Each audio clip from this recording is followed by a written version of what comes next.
Morning, everybody. Are we live, David? Somebody give us an okay.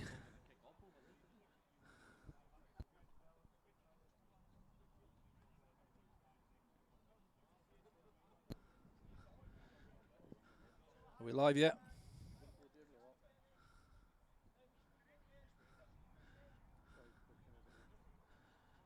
Okay. Morning, everybody.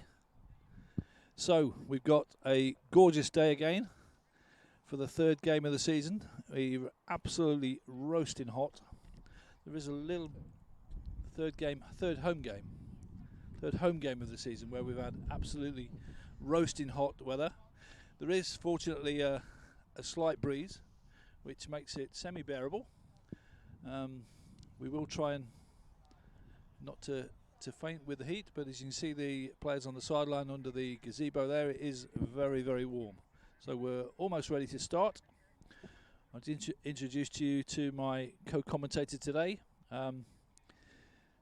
who's normally behind the scenes at Vikings TV, working as a roadie and on the technical side, but today he brings his football knowledge to the forefront. Probably better known as a rock star, Mr. Lee Lamb. Afternoon, everybody.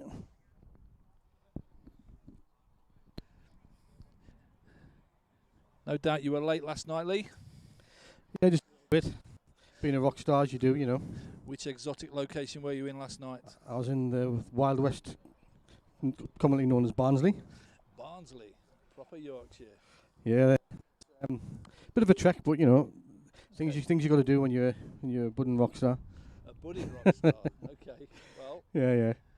So we're currently 6-0. This is the game to confirm if we win today, then we confirm a place in the playoffs. What do you think? Well, going on past performance, it's completely winnable.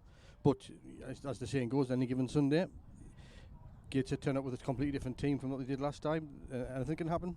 But you know, if we play like we have done the last 5-6 games, there's probably no one we can't beat in this division. You know, it's completely winnable. Yeah, I think both teams. We played them week 1.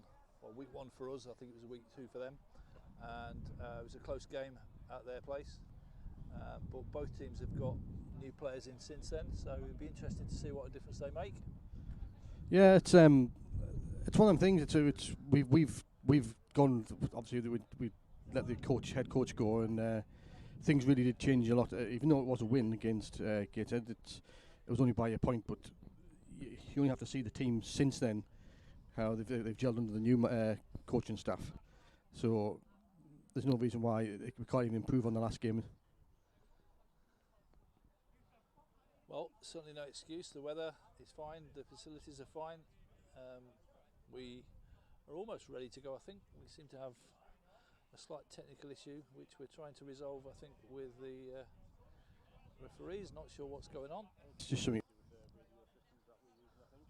Okay.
Check 1, 2.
I can't lose mine, I need to be in contract.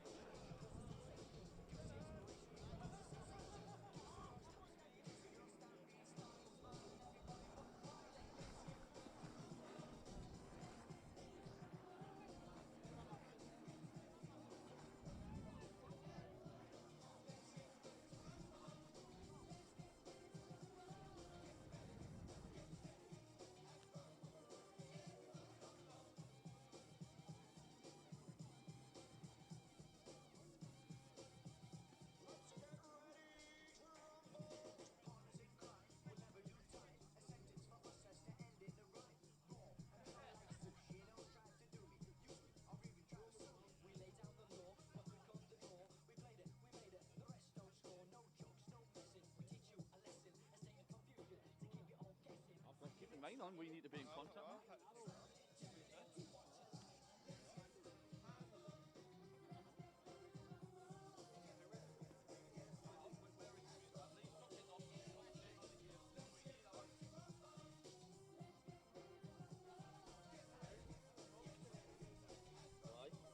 Who's doing the commentating now? We can wait, because we're going to do with the football.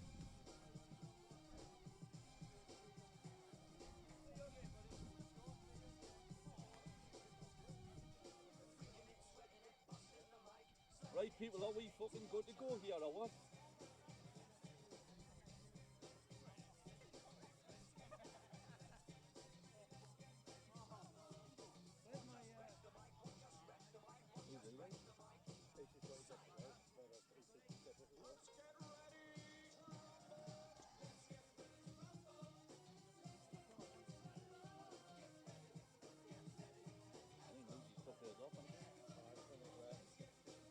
I'll tell you what, right? When their players gets injured and they need a physio.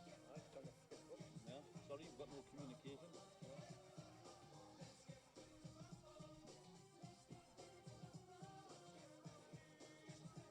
What's the hold up like? That's what the hold up is. Yeah, she does.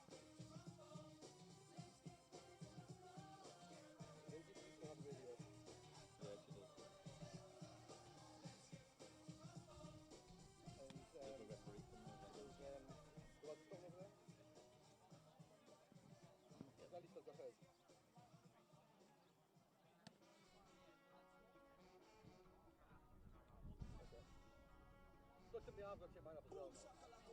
basically Us, our team.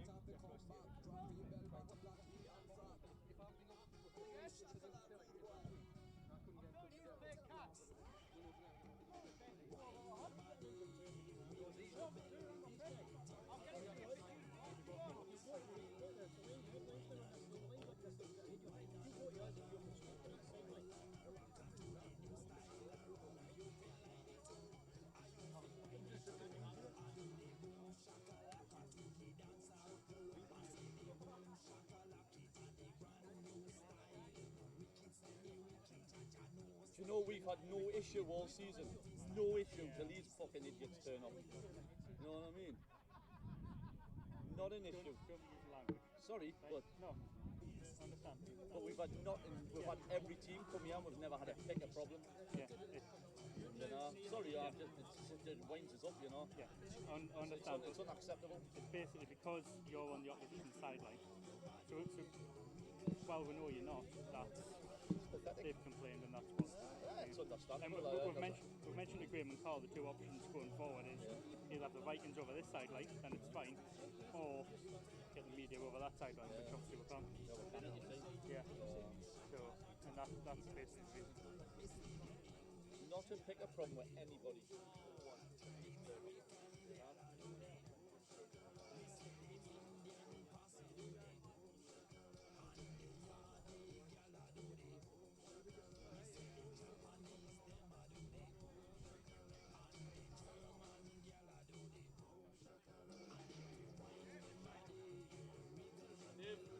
Gotta lose it.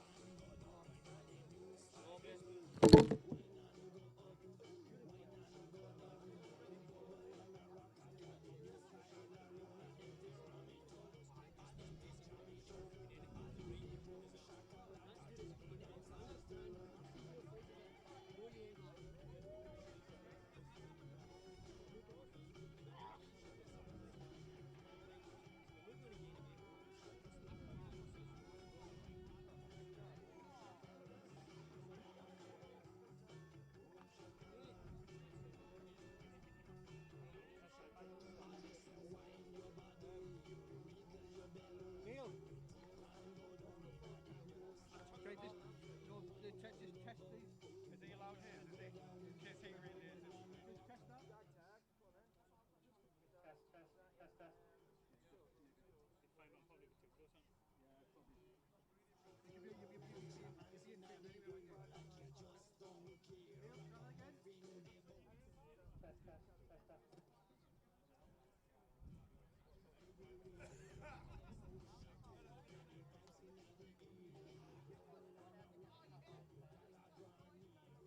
It's fine, I'm probably a bit too close, aren't You'll be in shape anyway, won't you? Neil, try that again.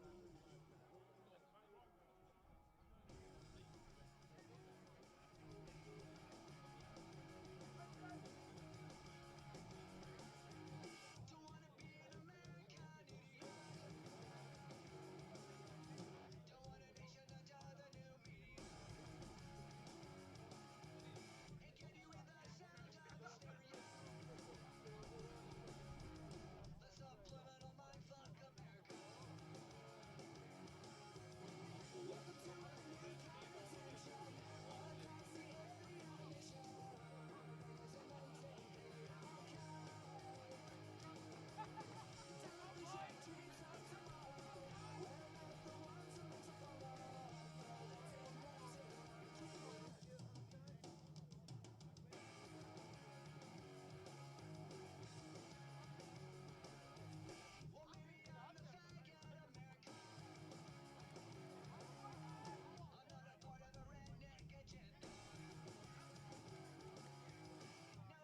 Right, well, I think we're back. Sorry about that delay. We had some technical issues. We've got a last-minute roster change to the commentary team. We've just been joined by Craig Lenehan. Craig is currently a coach at Teesside University and has played for both teams. Welcome, Coach. Thanks very much. I'm delighted to be here. What's your views on today, then? You've played for both these teams? Well, I think today's, if you look at the record this season, Northumberland are clearly the favourites. Got a much better record. Most importantly, in the last match between these two, it was a close affair. It's a derby game, so you know, as long as teams can keep their tempers down, Newcastle are clearly the favourites. Okay, here we go. It's going to be Gateshead to kick off. We've got Frank Breyer and Johnny Umbiyi back to receive. It's a low line drive, and it's Frank Breyer that picks the ball up at the Vikings goal line. He's back to around the 35-yard line. That's not a bad return. That's a nice opening run out. Let's see what Newcastle come out with. I think one thing to mention today, it's very, very hot. And as we go on, it'll really start to tell on the fitness levels. Yeah, I was saying earlier before you came, Coach, we've been very fortunate on the 3 home games we've had this year that it's been like this every time, which is, you know, beautiful for a nice day out, but it can be wearing for the players and difficult if they don't take water on. One thing to note is Newcastle are playing all in black, which, believe me, in today's sun, will start to tell, especially in the second half. Yeah. You've got my habit as well there, Coach. You keep saying Newcastle. I said that for the first 2 games. Northumberland now. So here we go. And it's Eric Poindexter to Dira. That's complete for a small gain of about 6. That was a nice opening play. Gateshead starting off in cover 3. Any sort of hook underneath on the outside is going to come open. Nice sure pair of hands. Catch, turn, couple of yards. Only a couple of yards left to go for the first down. So 2nd and 2. It'll be interesting to see how Gateshead adjust to the short ball.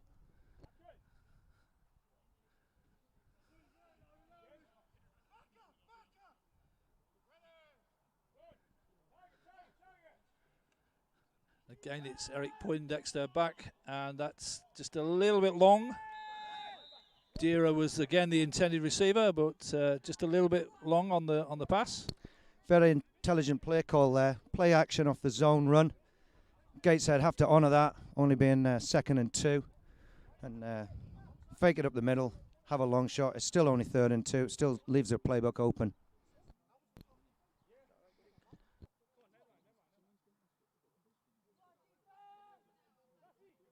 If I was Vikings coach now, I'd be looking to see how that inside zone would be working and actually hand the ball off. So 3rd and 2. Gateshead in a 30 front. Again, it's Poindexter Short ball again. to Dira. That's enough for a first down. Short ball again to Dira. About another 6 yards on the pickup for the first down. Moves the chains to the 36-yard line. It's going to be 1st and 10 Vikings. Just one thing to say, having played for this team, for both of these teams, I would say that Dira is one of the top players in the region. It's going to be very difficult to handle today. Gateshead will look to keep him underneath, because if you don't cover the top, it can hurt you on some very explosive plays. Yeah, he's been, I think you're speaking from personal experience there from your university days as well, Coach, yeah? I think both university and senior, but I've also played with him, and he's exceptional cornerback as well. He's just a really good, quality, talented player. Here we go, zone run. On the reads, QB up the middle. Just short of a first down. I think it's another yard.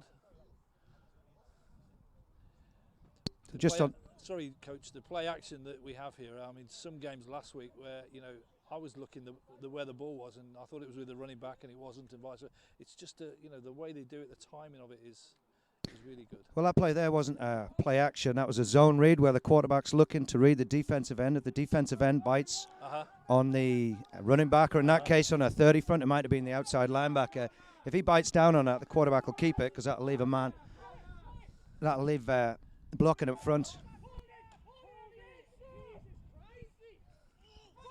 Ball pops loose. Newcastle scoop.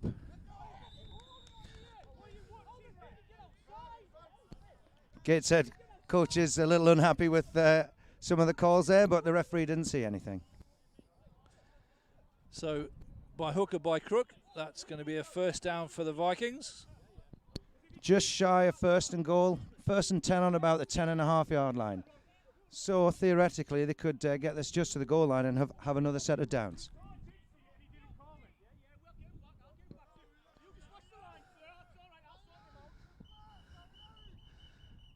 I think we're probably going to get an infraction for sideline.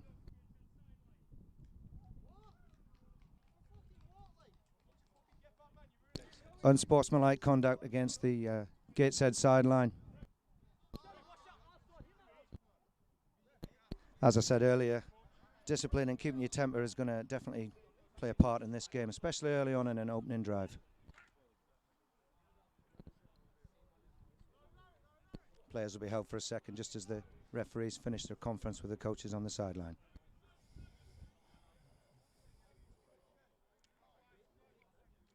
I mean, speaking from experience, Coach, I know it's an emotional game, and you know when you're on the sideline and things don't go your way, it is sometimes difficult to hold your temper and not say things. But it's part of the reason we play. It's yeah, it's a very emotional sport. It's a very physical sport. It is. Clearly, both teams want to do well today. Yeah, I mean, and tempers are high. I think what I was eventually trying to get to there was say you can understand it but not excuse it. Absolutely, Yeah. absolutely. I mean, it's a physical game, and you've got many opportunities to prove you're the better team. So that sort of thing really doesn't sit in football. The referees do a particularly difficult job.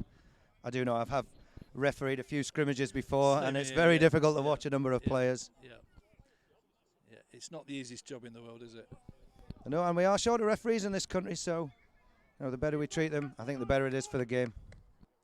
Okay, so back in the game, it's first and goal from about the 5-yard line.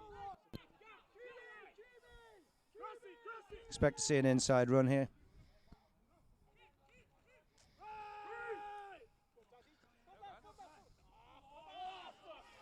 That's 2 broken tackles in for the touchdown there. Good strong running.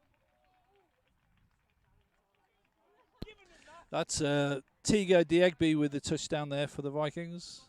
Managed to keep a low centre of gravity through both of those hits, and the Gateshead defence not wrapping up, which meant he was able to bounce should out. Never have made it, really, should he, Coach? He should have been wrapped up. No, that's poor tackling. Yeah. There was 2 good hits, but no wrapping, and that's one of the first things you taught, just in fundamentals. You've got to wrap the man up, Sure. Otherwise that's what happens. Okay, so 6 points to the Vikings.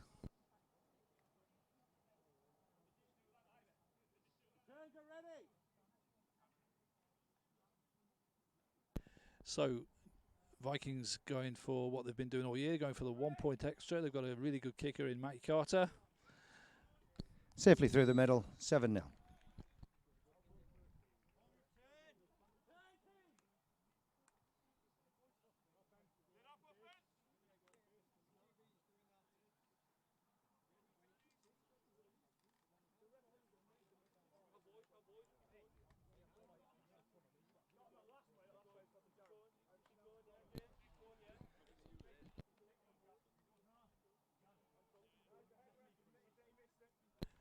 That's a very good opening drive for the Vikings there. They've got to be happy with that.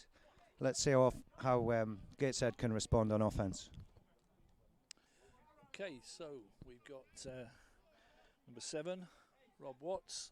Number 2, Rob Davison back. In fact, we've got 3 back.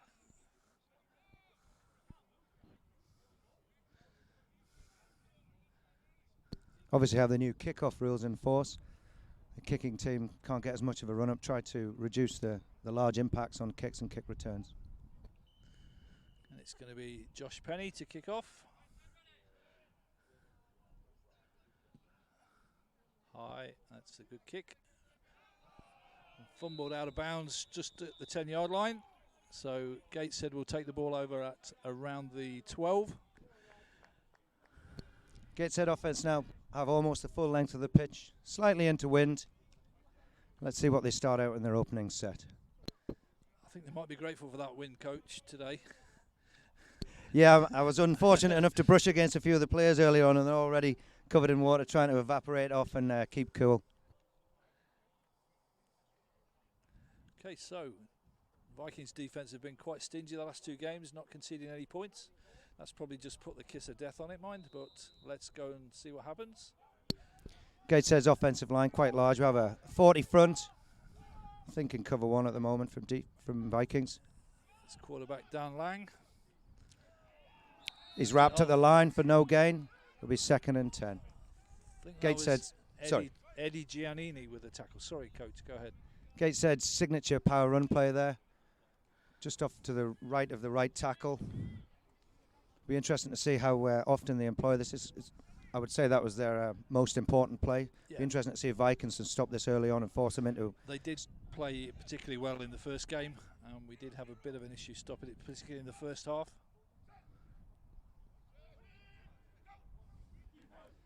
Make the sweep, counter up the 4-hole again, and that stopped about 4 defenders there, pulling him down. The first man there was Dick Carr, helped by Michael Raven.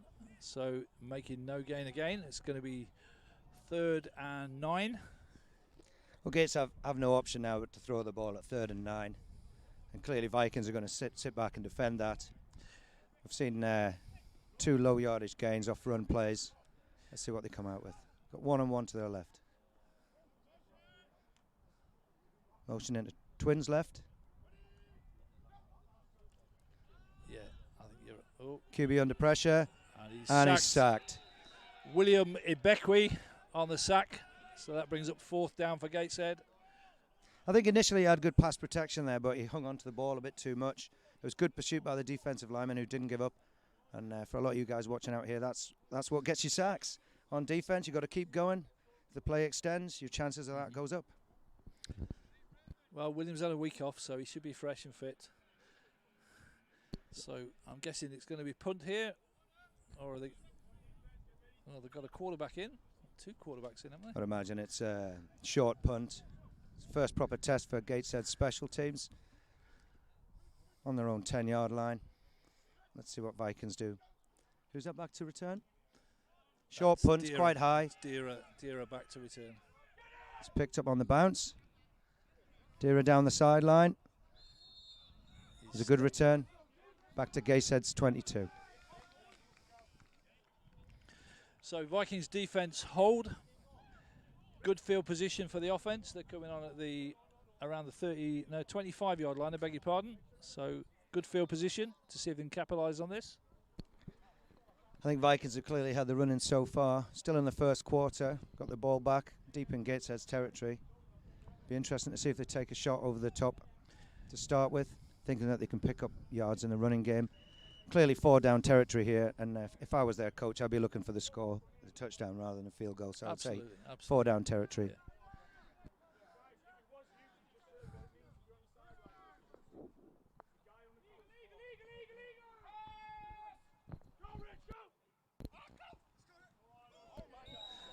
And that's caught by David Walton, off a defender. Intelligent play from the QB there, extending that passing opportunity by rolling out there. He did have some pressure on him, but all he did was roll deeper, kept his eyes upfield and was able to find the open receiver. Well, I say open, fairly well covered, who made a really good catch. One of the disadvantages of extending the play is occasionally you do have your offensive lineman go downfield. But it was still a good play by the quarterback.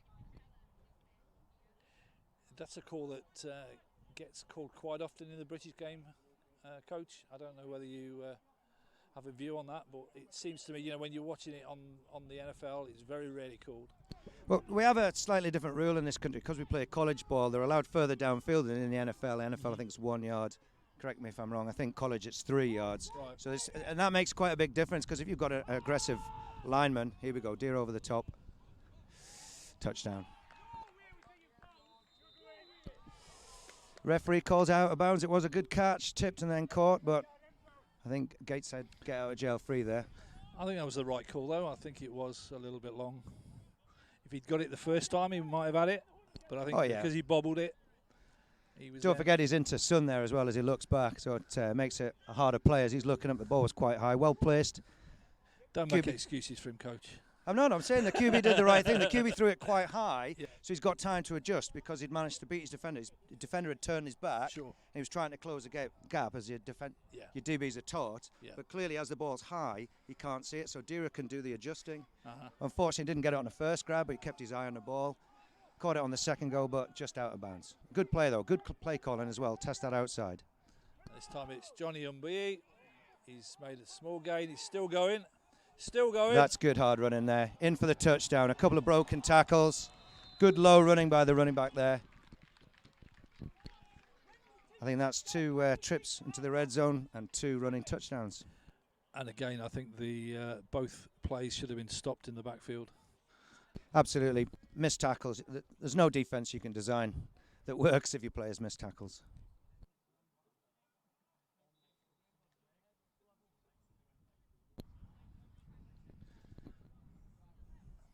So again, Vikings going for the point after, which is something they've done well all year. I think they've only missed a couple. And that's good. Be interesting to see if Gateshead come out in the same formation. First drive, 2 runs for not much yardage. Let's see if they start to spread the field now. Try to test the Vikings defense in a different way. They are into wind and into the sun, which makes it slightly more difficult for the quarterback to pick out long balls. You're not playing offensive line, Vic?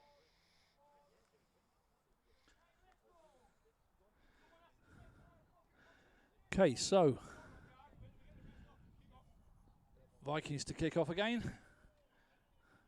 Again, we've got 3 back for the Senators. Excuse me,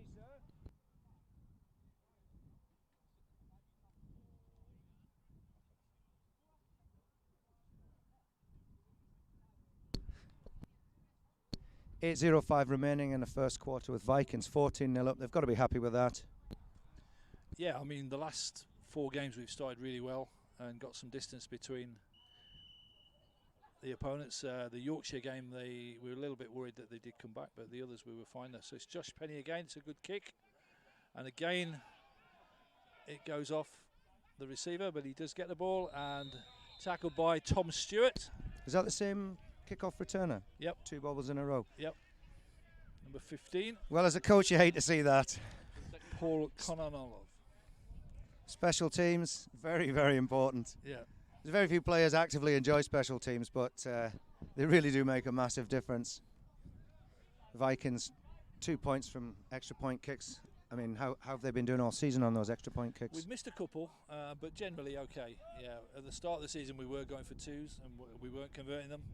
And then when Matty Carter came back, because he wasn't with us the first few games, since then we've been going for 1, and we've missed a couple against Yorkshire, but I think pretty much apart from that, we've been okay. Okay, let's see what Gateshead come out in.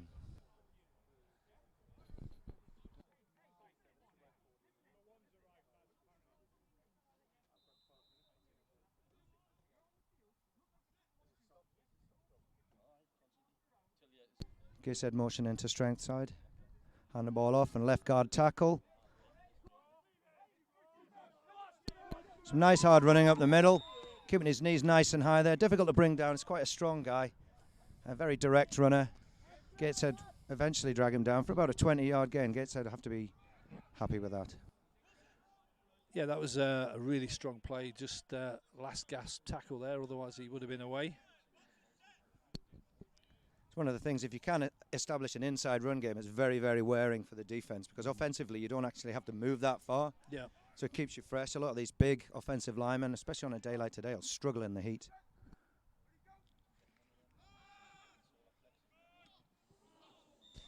That was a nice play. Quick slant stop over the middle. Ball hit the hands. Maybe slightly too low. Could have done better and held on to that.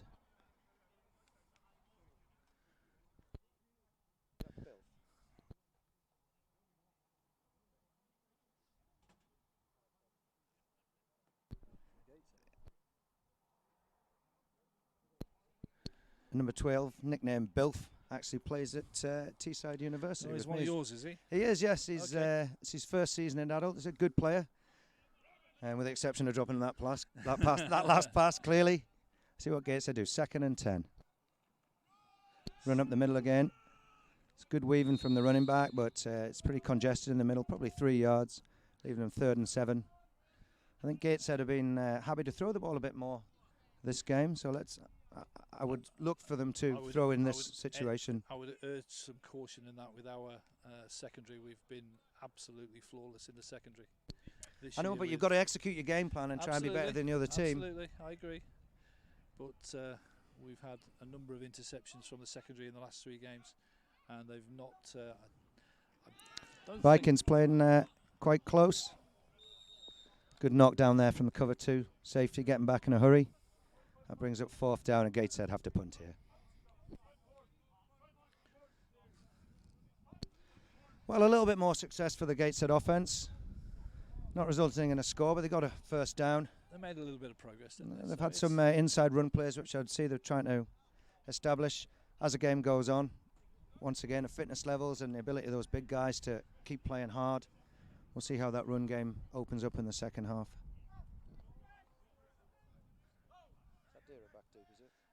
Yep. Danger man 87, Deera back deep again. it's Punts a- off to the sideline. That's a wise choice. He's had a couple of returns. Both of them have looked dangerous.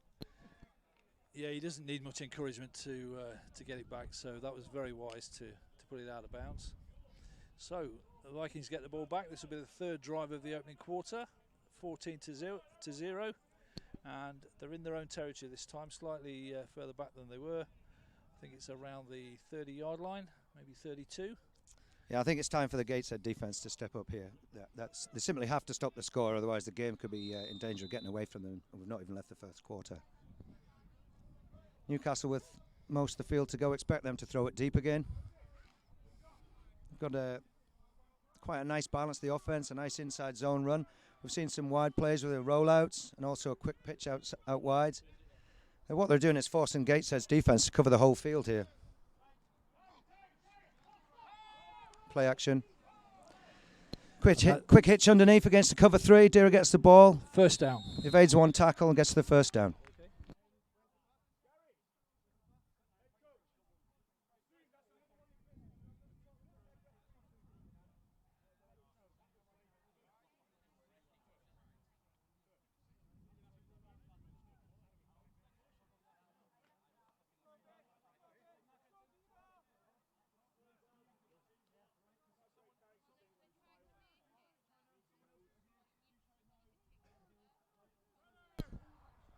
So 1st down, about halfway now, and again it's Eric Poindexter.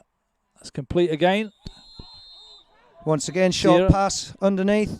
Gateshead saying the ball came loose, but the referee's saying he was down by contact at the time. So Nice easy pass over the middle, but that brings up 2nd down and 2. I mean, this sort of offense, keep nibbling away underneath. Eventually, you're hoping that your secondary come up, and that's when you throw the long ball over the top. You need guys with good speed, and I would say Vikings certainly have that in spades with, is that Josh Penny on this sideline? No, this is a guy called Frank Breyer, who played at Northumberland this year. Who's it's actually his last game Inside today. zone.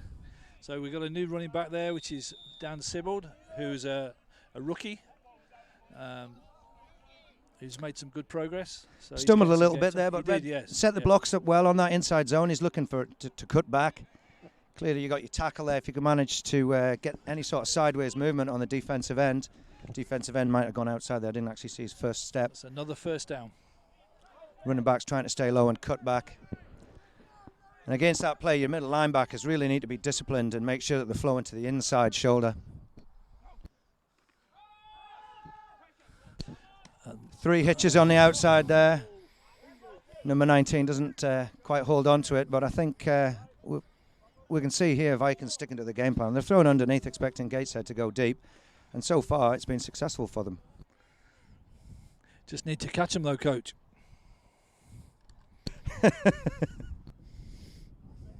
I may have said that once or twice myself. The last thing you need to do is say that to your receiver. I mean, Sure, yeah. The plays always seem easier on the chalkboard, don't they? absolutely, absolutely.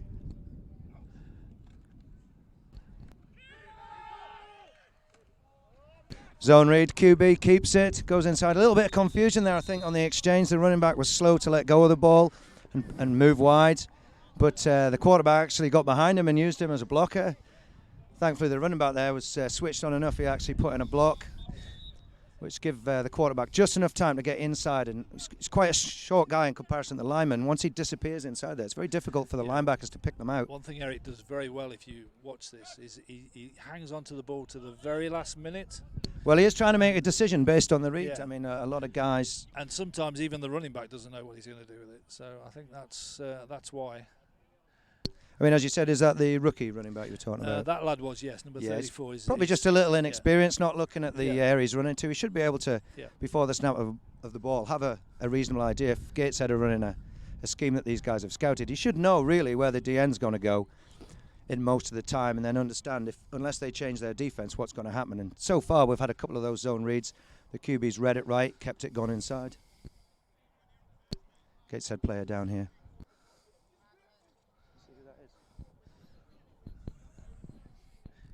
I think it's 90.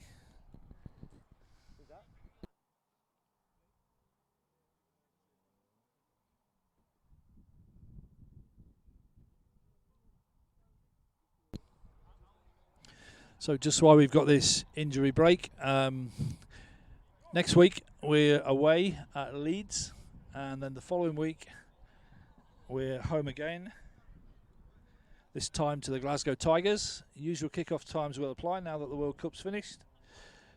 Have you been following it, Coach? I have. I'm not really a football fan. No. I suppose that's because the last time I saw England do so well, I was considerably younger. Do you remember it? I do indeed. Yeah. Guys are crying. Lineker scoring. Oh, right, okay. So you're considerably younger than me then. I would hope just by looking at me, people would think that anyway. Yeah. I'm sure. Perfect face for radio, you and I. I think they're just taking their time on the field there. Some of these big lads, they'll be working quite hard now. It's always good not to rush a player up. Yeah, I mean, it's always safety first, isn't it? It's got to be. Well, as hard as we try, we've still got to go to work on a Monday morning. That's true.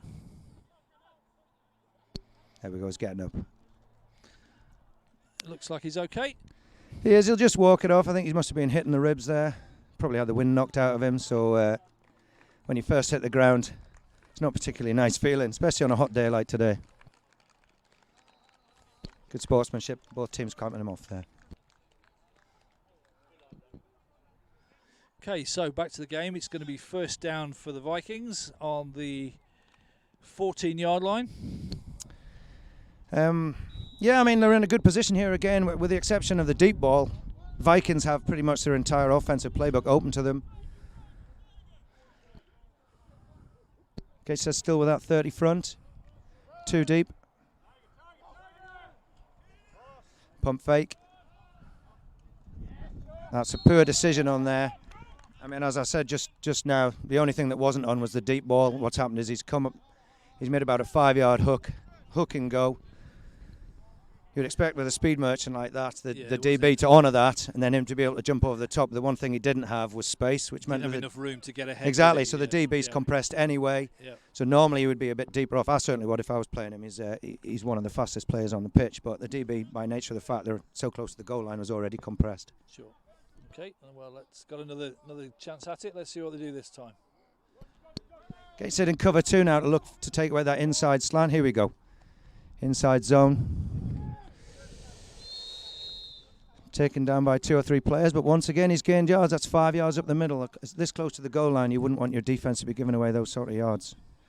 Leaves 3rd and short, with the opportunity for Vikings to get another first down inside the red zone.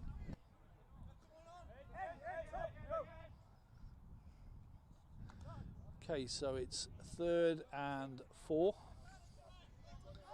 Couple of on the 8-yard line. Sorry, Coach. Couple of substitutions there. You can see the big guys are already starting to struggle in the heat. Inside zone again.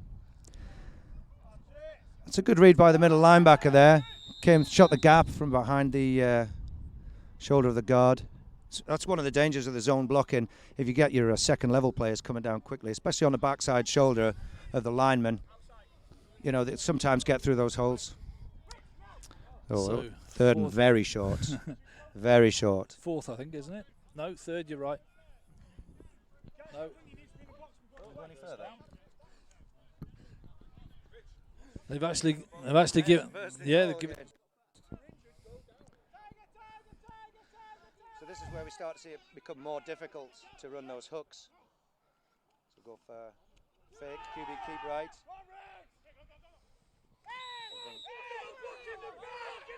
D-side.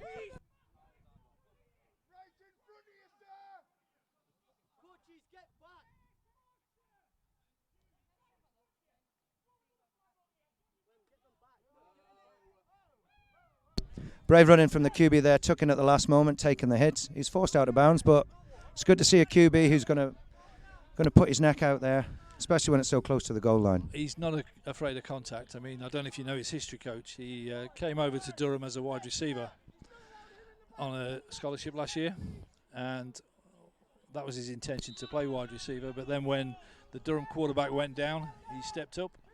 He's having a good game so far. He's been a godsend. He's a really nice kid as well, full of Another zone read, positive attitude. gives it this time.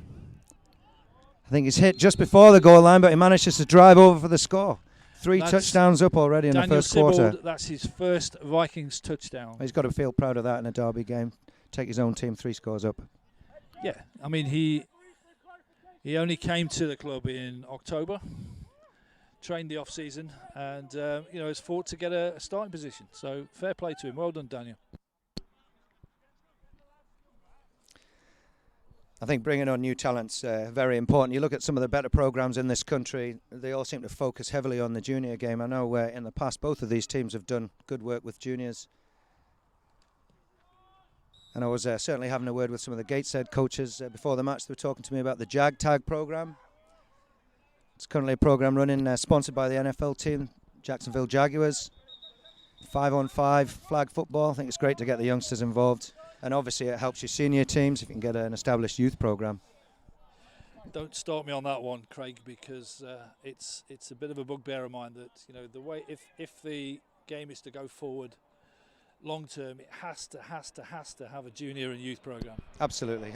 I mean, myself, I came up from a youth and junior program, and so did a lot of players.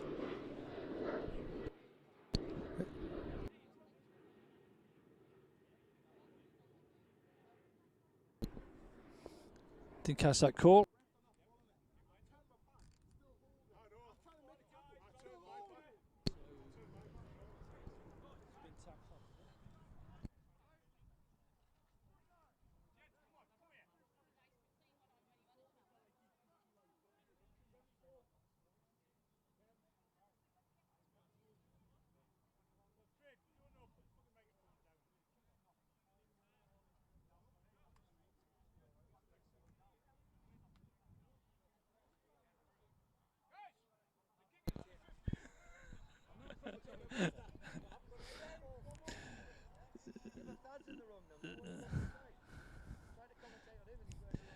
So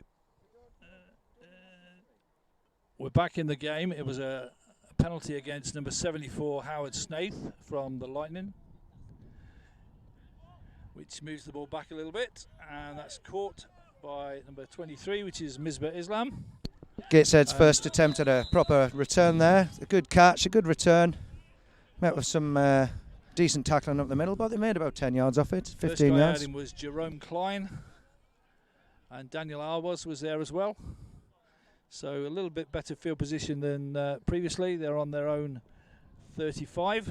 Gateshead to try and move the ball. Once again, we see the importance of special teams. I mean, it wasn't the world's longest return, but it certainly put them in decent field position. It's much better than starting backed up in your own red zone.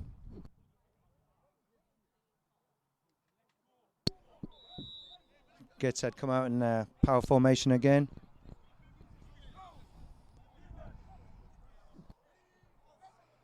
Newcastle showing blitz, pressure up the middle straight away. QB's forced out the pocket. I'm not sure if that was a run or a pass, but really well timed play by the middle backer, and he wasn't picked up. Mob tackled there, wasn't he? He didn't really have a chance, but he's up. Quarterback did well there. He got the pressure straight away and made something out of it. Otherwise, it would have been a big tackle for a loss. But Gateshead offensive line have to be able to pick something like that up. I mean, there was no shifts at the line, just straightforward pressure off the middle linebacker.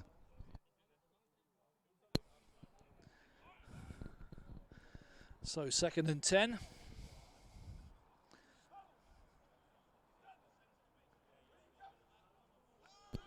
Back to pass. Short route underneath, but underthrown. Well covered. Number 42, the cornerback there, made sure that he wasn't beat deep. Phil Sibeli. And as a coach, that's all you can ask for. I mean, it's very, very difficult to cover an inside slant like that. What you have to do is try and force the offense in to make mistakes, drop balls, occasionally interception. But if you can limit it to 3-4 yards each time, it starts to take the play and make it less worthwhile. Third and long here for Gateshead. This is a crucial third down. Try to get a little bit of pressure on the Vikings defense.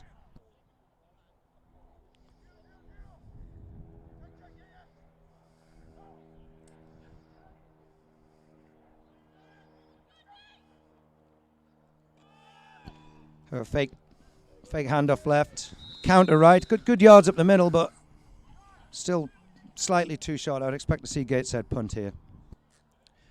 He's a bit of a threat, though, isn't he? That number 34. He played well in the first game against us. Well, the thing with he's getting all the yards today as well. You've got a couple of things with a back like that. He is very, very strong. He's an ex-Olympic weightlifter, and he's got a low centre of gravity. He's very explosive. Yeah. And once he gets down low behind those offensive linemen, it can be quite difficult for the second level players to actually pick him up and get to the right place, especially when you have encounters like this. When you put someone in motion like Gateshead did on that last play, it forces your outside linebacker to honour that threat. Very bad bounce there for Gateshead. Almost came back on itself, didn't it? Like one of my top spin lobs. Don't actually know what you're talking about there.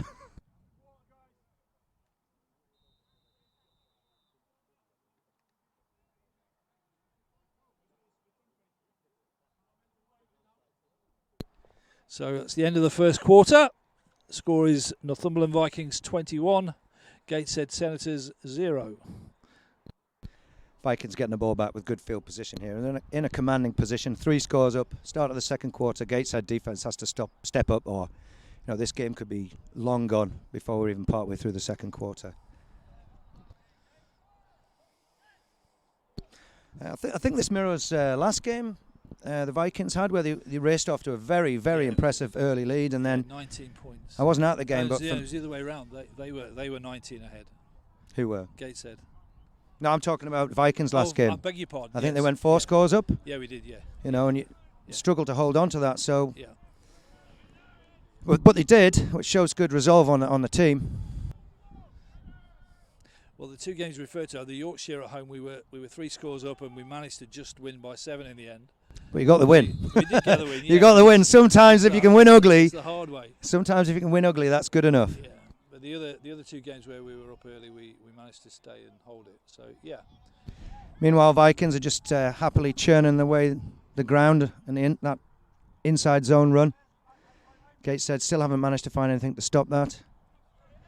Second and 2, second and 3, but marching ever closer towards Gateshead's goal line. I expect to see a pass here. I mean, you've got downs to spare now. You're in 4th down territory. You've got a commanding lead. Won't they give the ball? Good cut back there. Ooh. Did he cut back enough just to look for the first down? If he did, that's very smart play by the back. Not trying to do anything too much. Just keep the chains moving. Bit of afters there. Number 1, Paul Richardson for us, and 47 for Gateshead. Yeah, I think so far it's been pretty clean. Derby games, tempers always run slightly higher. You speak to both sides, they'll tell you it's just another game, but if anybody else has been involved in a derby game before, that's what you're supposed to say. Absolutely. But if you played one, I don't think a little bit of edge like that it doesn't do the game any harm, as long it's as a contact sport. As long as you keep it within as reason. as long as you keep your head on and it doesn't get out of hands. Yeah. Oh, it looks like we've got more flags on the sideline here. Once again, the Gateshead sidelines having conversations with the referee and crew, shall we say. Very delicately put.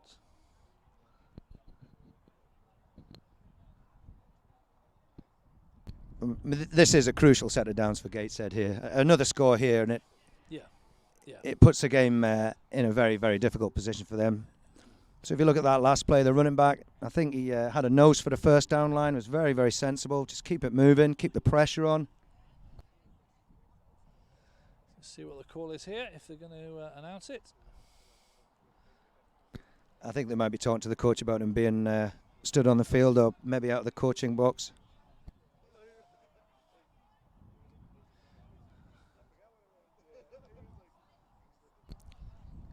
Again, though, coach, without saying too much against the referees, because they do a cracking job. I think it's one of those rules that is selectively used. You see it week in, week out, and no one's punished, and then all of a sudden you get a crew that pick on it, if you like. Um, Is that fair? From my experience, I would say that generally the referees are very fair.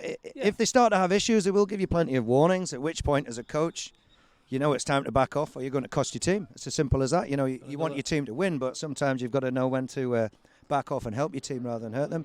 I'm not saying the Gateshead coaches have done that. Have we got a flag confirmed there, have we? A second flag. Has that just been thrown now? Yep. That's very probably an unsportsmanlike conduct from the Gateshead sideline.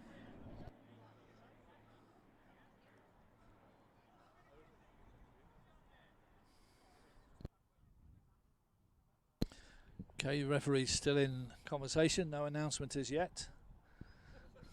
You can see the more experienced players taking their helmets off when the game pauses like this. Everything they can to cool down. Get some water on their faces, get some water down. Referee in conversation with Senators head coach Gary Marshall.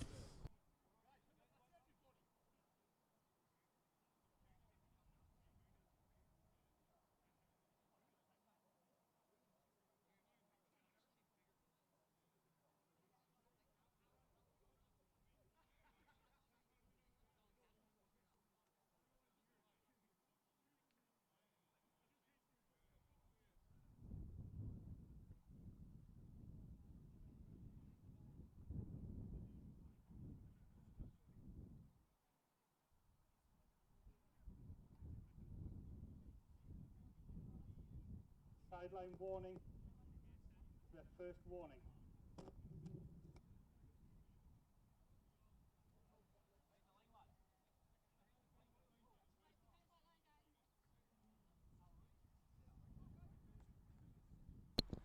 They've just called it as a sideline warning. Be interesting to see if the chains move here.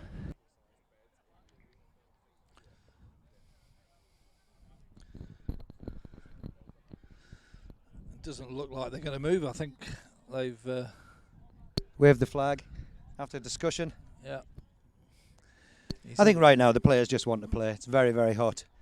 You want to keep the game moving. Yep. Yeah, we see the ball hasn't moved, so I think Gateshead have got away with a warning there, but any more infractions and it'll start to hurt them on the field. First and 10 once again, another chance at more downs in the red zone. That zone read. QB keeps up the middle. He's met with 3 or 4 defenders there. Flag on the play.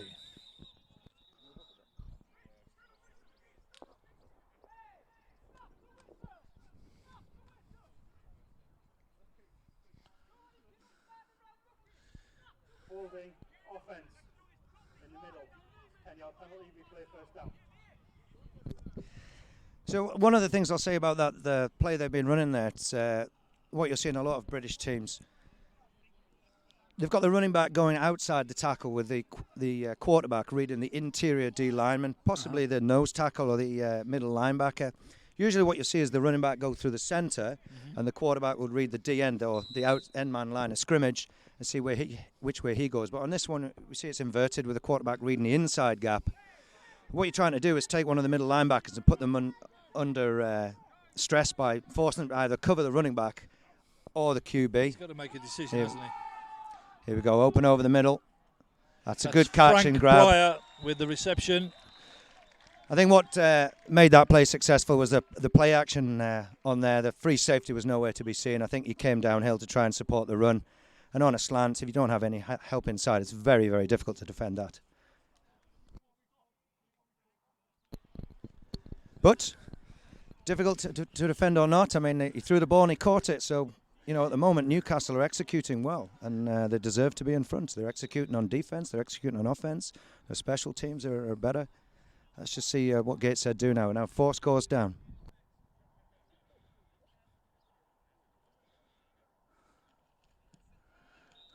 Again, the point after is good. Makes the score Northumberland Vikings 28, Gateshead Senators 0.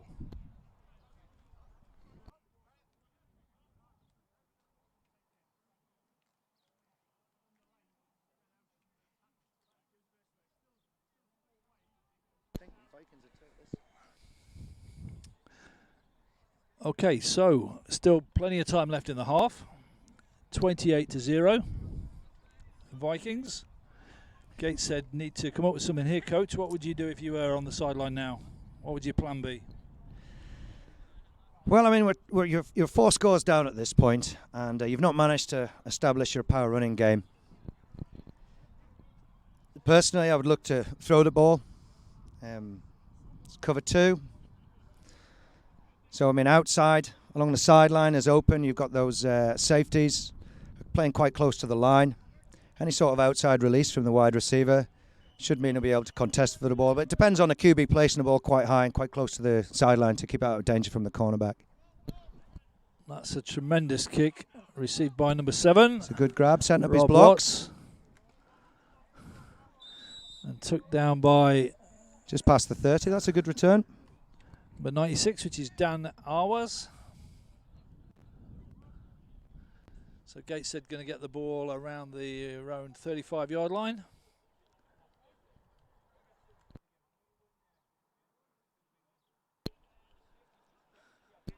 I mean, this is clearly a different game from the last time these two teams met. What would you put that down to, Mick? I'll take the Fifth Amendment on that if you don't mind, Coach. Okay. I do have my views. We've got different coaching in place. Different coaching, different players? Mainly the same players with 1 or 2 additions.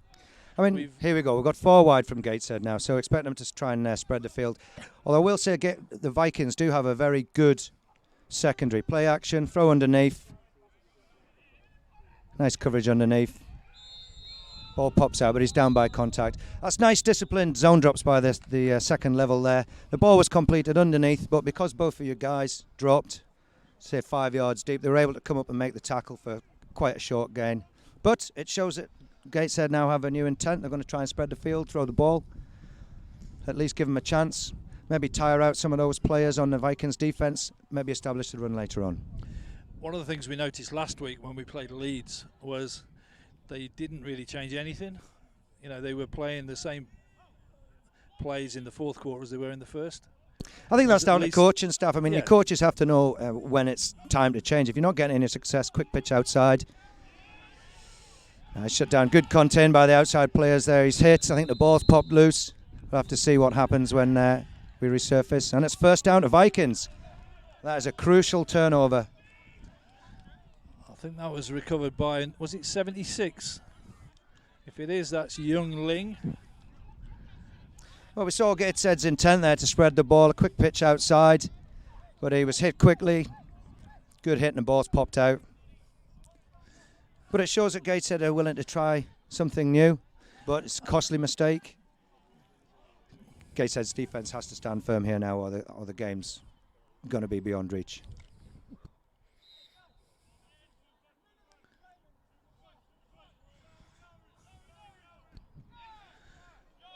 Got 2 wide left on the wide side of the field for Vikings. I would expect the ball to be thrown on some sort of corner to the outside man here. He's singled up. Now we have underneath screen. The tight end. A reasonable block downfield. Like it's a first down. Well, and a touch more. Plays like that, high percentage completion underneath. Screen. It's what you can do after you catch the ball that counts. And that was a good catch and run. Straight downfield. Picked up some good yards. We have a Gateshead player down.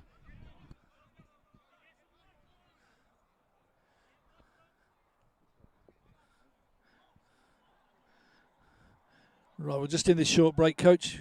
Time for a bit of... give us a bit of information about your season. Are you back at Teesside this year? I am indeed. It was my first year coaching university football. I retired from adult football last year after a couple of seasons. Did you enjoy it? Absolutely loved it. I've had a few forays into coaching prior to that, association teams, which is quite difficult to get set up. Yeah. Smaller numbers, you're talking about players that don't really know football because they're all rookies. Very enjoyable, but I think a lot of time teams that start up from scratch underestimate just how difficult it is to get a team up and run them for an entire season. I can speak from personal experience there, having gone through the associate process twice with costs very high, and the Vikings. It's not a straightforward task. I know, and I think a lot of teams underestimate the number of fit players you need to start a season because you do lose a lot of players through injuries. People have work commitments, family commitments, and you tend to find, especially towards the end of a season, your bigger squads tend to do well Yeah. because you have guys playing one way, they have fresh guys on for special teams. You're able to make the most out of practice sessions, which is where your team improves. But a good thing to see here today, both teams have decent sized squads. It's good to see one city, Newcastle, hosting, two Division 1 teams. But getting back to the university season, absolutely loved it.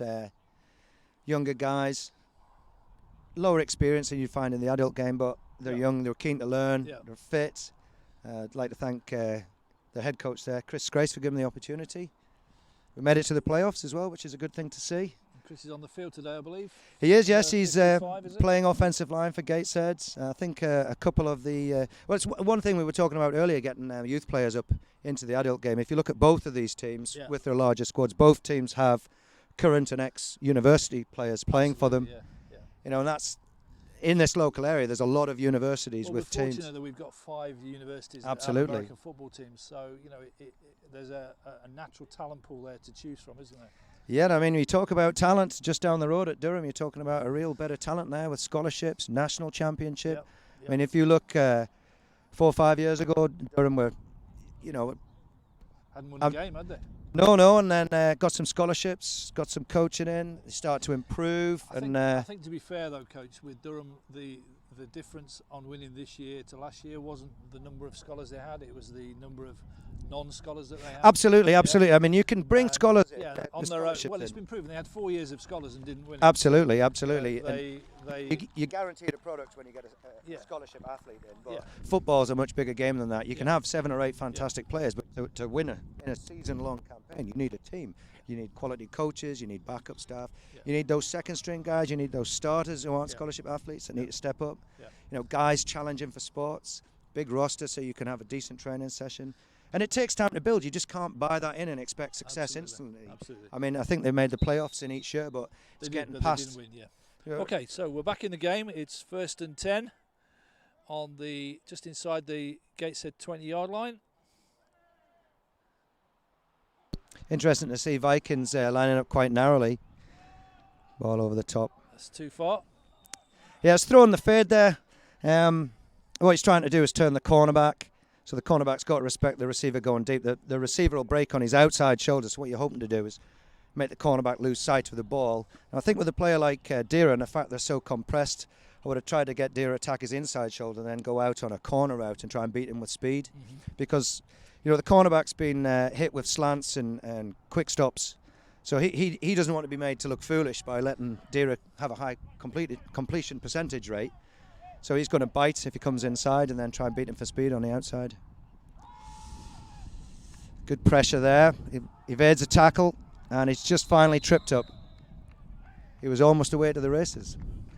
It was just that one last gasp tackle, wasn't it, that made it. So they all count.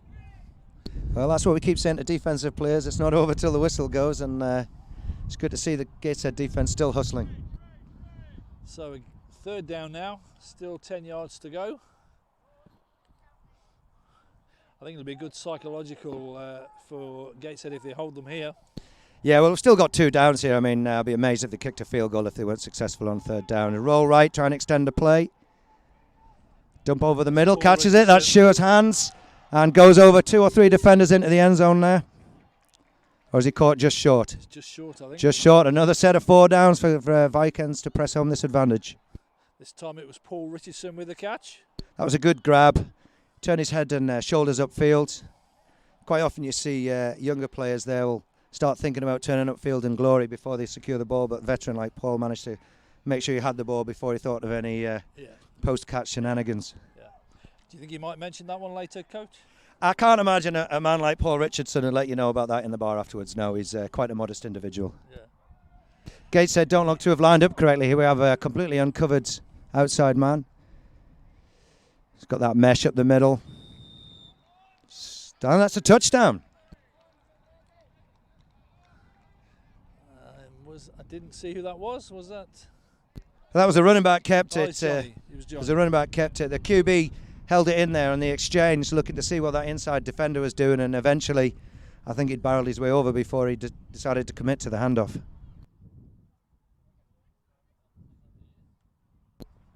So that was Johnny Umbii with his second touchdown of the day. He's a man that's very experienced with this inside zone game. I run here at Vikings. They've been running this a number of years now, and they seem to have it down well. Yeah, he's a hell of a player. He's one of them guys that sort of goes towards the contact, likes it. Absolutely. But being an offensive coordinator myself, I would say it's down to those linemen. If he can go through still on the exchange and score, that shows you they're getting some movement up front with the offensive line.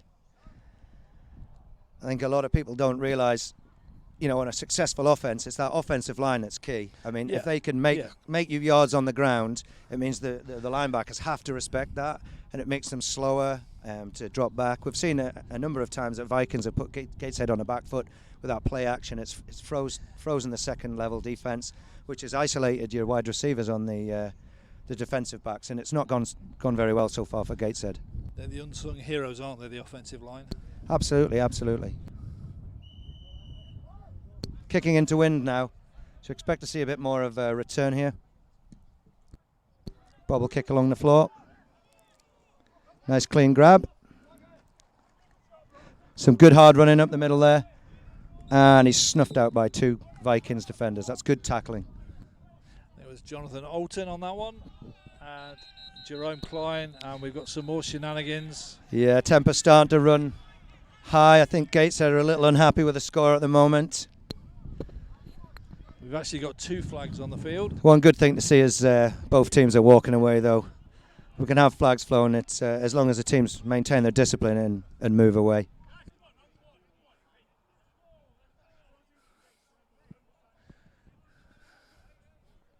Gateshead have the wind behind them now, and I expect to see them come out with some sort of passing game again. I mean, they're 5 scores down there. They've nothing to lose.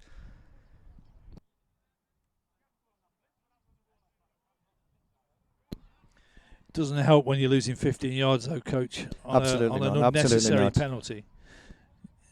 And when I say unnecessary, it's lack of discipline, lack of control. I mean, what you'll find is in games like this, players will be needling each other continuously for bragging rights. Yeah. It's whether you can maintain your composure.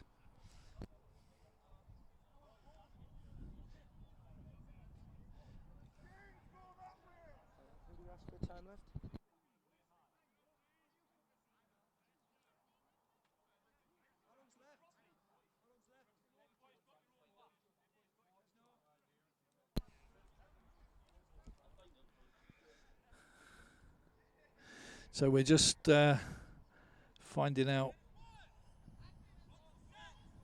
what the call is here. I know there's... Oh, no, we're back in. We're okay. We've moved back 15 yards. It's 1st and 10 Gateshead on their 20-yard line.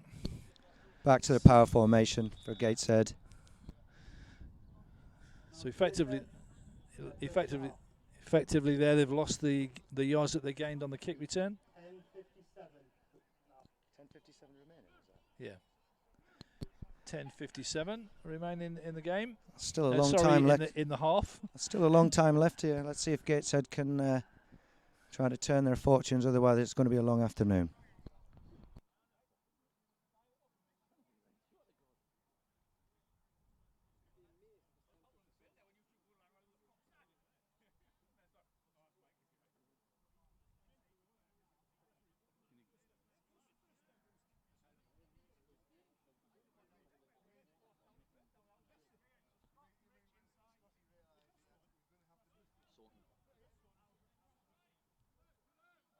Gateshead with 2 wide on the right.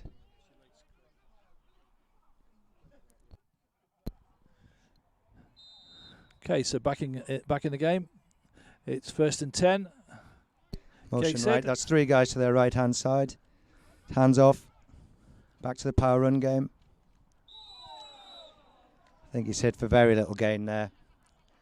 That was good play by the outside linebacker there. He didn't get sucked in. He managed to try and maintain his outside leverage. He strung the running back along to the sideline till eventually got a bit more help and basically no gain on the play.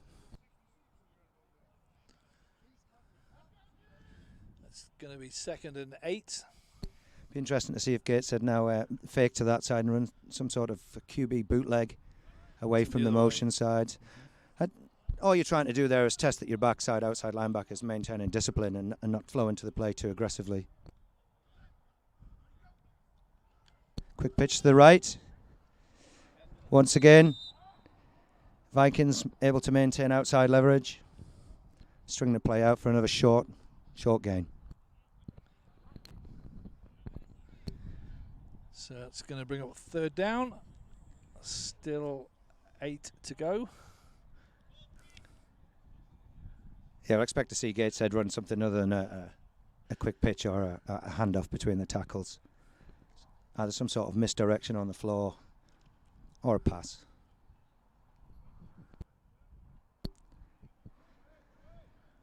Go for twins left and right, single back. Quick pass over the middle, it's complete, but it's knee down for a short gain again. That's caught by number 2, Rob Davison. Flag on the play. Thank you, Coach.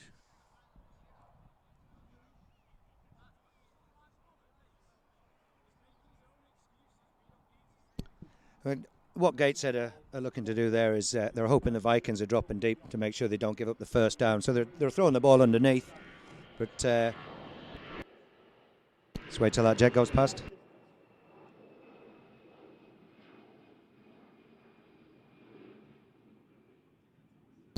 Vikings DB stayed underneath and were able to get back onto the receiver very quickly.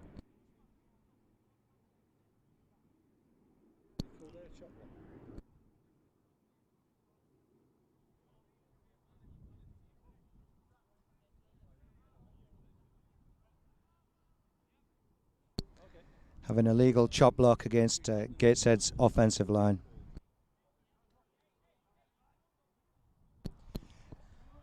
So that puts Gateshead right back on their own 10-yard line. It's going to be 3rd and 20. Interestingly, Vikings decided to force them back there. I would have called 4th down and made them punt. But maybe they think Gateshead are going to go for it on 4th down. 5 scores behind in the second. It gives Gateshead another bite of the cherry, albeit with 20 yards to go for the first down.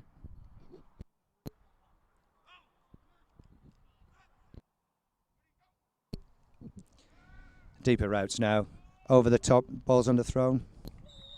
And he did manage to get some success to the outside shoulder. If that ball had had a bit more zip on it, you know, he still had space to move towards the sideline to adjust. It was catchable, wasn't it? It certainly was. It was an intelligent route, just slightly underthrown by the QB. But we'll see if he gets his eye in a bit better as the game goes on. Certainly, that we know now they've got that play and the personnel in their armoury to start to do as the game progresses.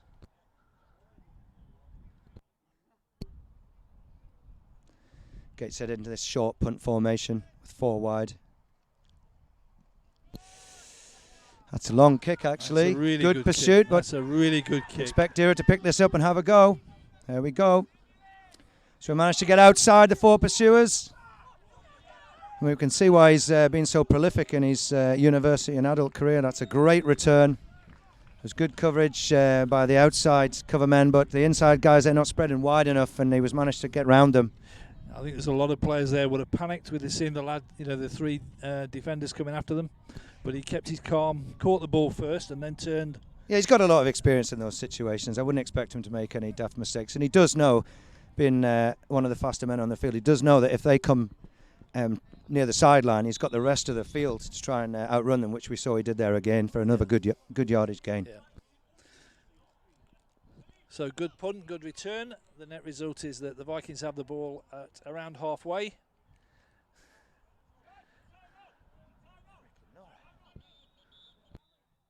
That's timeout. Still plenty of time left in this first half. I think Vikings will just stick to the playbook. Nothing fancy. They've been successful in a number of different strategies so far. Gateshead haven't really been able to stop them on the floor or in the air.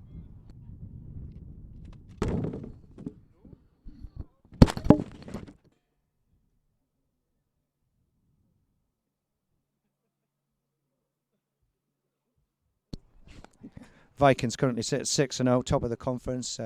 After watching this performance, both sides of the ball, it's clear to see why. So coming up for the Vikings, we've got next week we have the return game against Leeds Bobcats. I think Leeds are to be commended this season. They've obviously been promoted from last year. They were one of the top Division 2 teams, but there is quite a jump up in competition and physicality, and they have struggled, but they've kept going, and it's good to see them. One thing I will say is, if they do end up being demoted, I would expect them to be right at the top, challenging again in that Division 2. Yeah, they did turn up with good numbers last week. You know, that's good to see. Yeah, they weren't struggling. So. And I mean, something like that, especially with a youngish team like Leeds, who were only out of their association season a couple of years ago, 2 years. They came up the same year as we did, because we played them twice back to back in 2014, and we both got in at the same time. So a relatively young squad, but they've already had success being promoted. I certainly know that the previous season to that, they were beaten in the playoffs in Division 2 by none other than the Northumberland Vikings. So it's not like they've risen up quickly. They're clearly doing well. But I think there is a big jump between that Division 2 and Division 1. Absolutely. Did you play in that game, Craig? I certainly did. It was a good game, that. It was high scoring, I remember, quite tough. Yeah, they're a good It physical was team. close for 3/4, wasn't it? Yeah, as I remember, they had an exceptional tailback who, once he got motoring, it was very difficult to bring down in the open field. And he's one of these guys that was deceptive. He had good running form, so to look at him, in space, it didn't look like it was moving that fast, but you put another player near him and you realise he was a fast guy, and big too. Okay, so we're back in the game. It's 1st and 10. Another inside zone handoff. That's ripped up by the line, but he manages to get another 4 yards tacked on after contact. That's the sort of thing that grinds a defence down. Well, according to my game programme, that's Lee Fraser, but I don't think it is it? Number 85? I don't think so. Lee's currently laid low at home. Okay, well, it's Lee Fraser's brother then. Another player who's played for both of these teams, actually. Yeah, there are a number now. Okay, 2nd and 5. Gateshead now sitting a safety quite deep over Deera there. They've obviously decided they're going to honour that threat.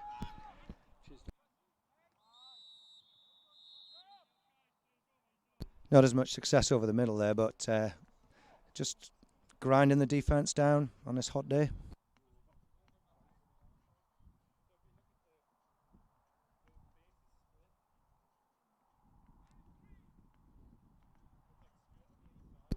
Unfortunately for the Senators' defence, I think Vikings are in 4 down territory again. So at 3rd down and 2, they've still got another 2 players to run. It's outside of field goal range, and they're certainly not going to punt from here with a commanding lead. I mean, that when you're on the field or on the sideline, that in itself, knowing that you've got 2 plays rather than the one, it must be psychologically draining as well. There we go. Keeps the ball, reads the player. I mean, that's great. Cut back running there. Good defence a too. good tackle there by the free safety. He's not easy to hang hold of. The quarterback being sensible there, though, making sure he kept the ball safe. Read his player. He's making yards, move the chains again. Once again, we've got 1st and down inside the red zone, and the Vikings have another opportunity to get another set of 1st downs.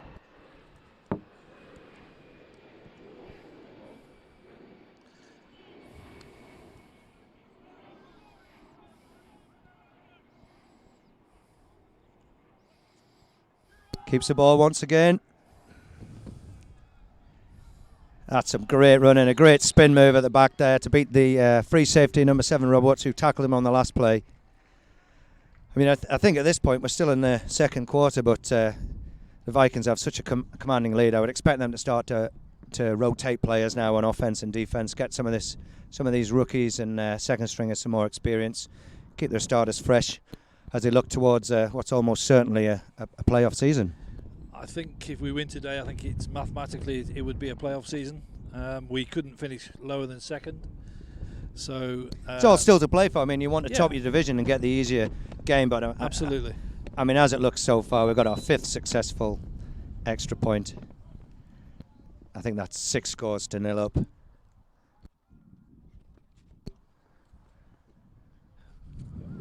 Mick's just confirmed that it's currently 42 to 0 in the 2nd. So, yeah, I would expect to see the Vikings start to rotate their squad quite heavily now. And this is where having a big squad comes in. You get these guys game time against another Division 1 team, which as you look towards the playoffs means if you start to pick up injuries, which are inevitable, you've got guys that have had fresh game time, fresh experience. It's also good for squad cohesion when guys know they're going to get playing time. It always helps you keep a healthy sized squad. Yeah, well, no one likes to just stand on the sideline, do they? Absolutely not. I mean, everybody involved in the game sacrifices a lot of time and money. Clearly the coaches have got to do their very best to try and win games. But I mean, where we sit now, Vikings with a commanding lead.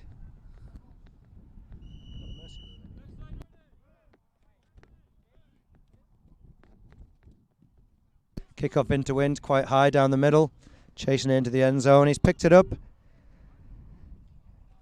That's some good strong running. Bit of a hole there. That's a very good open field tackle there. Shied away from making the hit, made sure he wrapped up his waist, slid down onto his legs. Very, very confident open field tackle. That was run back by Rob Davison, and the guy bringing him down was Jerome Klein. Jerome Klein, that's excellent play there as a special teams coach. Explosive play like that with a single missed tackle could put you in a very bad position, but definitely saved his team there. Yeah, if he'd missed that, then that would have been it, wouldn't it? I think there was one more guy there who had an angle, but there was nobody behind him, which gives the runner the opportunity to cut back, which means he's got to shy off. And I did see that Gateshead had a few blockers out, but he had a one-on-one shot in the open field and he took it. That's good play. Gateshead going now to a very tight formation. Expect to see some sort of counters. That's Ryan Fletcher with the ball. I think he's one of yours, isn't he, Coach? Yes. I've known Ryan for a long time. I coached him at a number of different teams. He's a great lad. Strong guy as well. I think they're with this heavy set, smaller gaps. They're just trying to see if that defensive line in the Vikings, dressed all in black, starting to wilt a little bit under the sun. 3 yards. Let's see if they run it up the middle again or come for some sort of counter. The thing with this sort of offense now is the defense have to be very strict in their assignments. They've got to make sure they do their job and no other job. Otherwise, that's where you get caught out and you get holes start to appear. QB keeps up the middle, driving the pile. Another 3 yards, maybe 4. This brings up a crucial third down. Oh, first down. That's good running after contact by the QB there.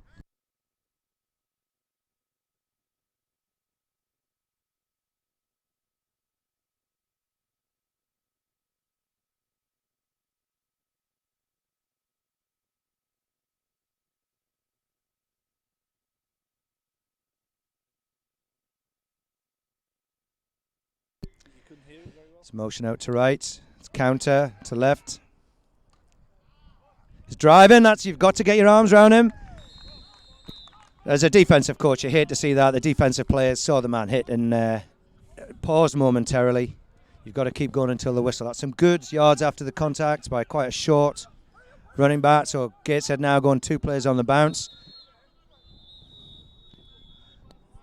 Timeout. Yeah. Couldn't quite get the personnel in there. They forced the Vikings to take a timeout there. Vikings weren't expecting them to run 2 plays in a row. It looks like Connor Joyce is limping as well, and he doesn't want to miss a down. What you're trying to do there as an offensive coordinator, it's the first time you've brought this set in. The defense will be set up in a way, but you've clearly got 11 guys inside the box, which limits the long passing game. And you're looking to try and basically steamroller. Now, Gateshead are clearly happy that the Vikings aren't adjusting quickly enough, which is why they try to run 2 plays quickly. Vikings, after seeing Gateshead have 2 successive run plays, moving the chains, they clearly want to go back, readjust their defense, make sure they're covering every gap, make sure they've probably only got 2 deep. I'd expect them to run a cover 2 and have 9 guys in the box. The right thing to do, though, if in doubt, call a timeout. Absolutely, you've got timeouts remaining. Why wouldn't you do it?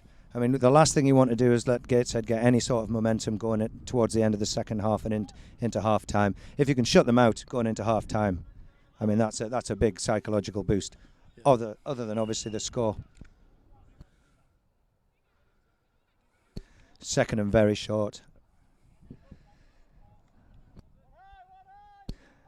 So you have 6 men on the line of scrimmage for Vikings there, only 3 down, and counter to the left again, up the middle. That's enough for a first down. Relatively short gain. Flags fly again.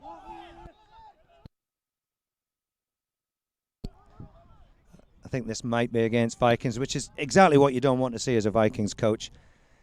Did you see anything there, Coach? I didn't. I'm just looking at the way the Gateshead's players were motioning. Jumping out. Yeah. And that's precisely the thing you don't want to see your players do on defence for Northumberland, for Vikings. Northumberland. Obviously, the defence wants to be aggressive, but you've got to play with discipline. When that gives Gateshead their first sniff of a score here. You've got another set of downs on about the 15-yard line, so potentially upwards of 8 plays. I would certainly expect to see more guys down in a stance on the defensive line for Vikings there. Certainly got some very good outside linebackers. Pitch right. Looking for the cutback. It's a good solid tackle from the outside backer, number 8 there. Dick Carr, number 8. Dick Carr, number 8, a very, very good player. Playing a sort of a hybrid outside linebacker defensive end position. He's very big and strong, but you can see him in a 2-point stance there. He'll steer very low, and it was him that made the play there. He had a blocker on him, but he couldn't. His nickname's move the him. Bear. I don't know why. 2nd and 8.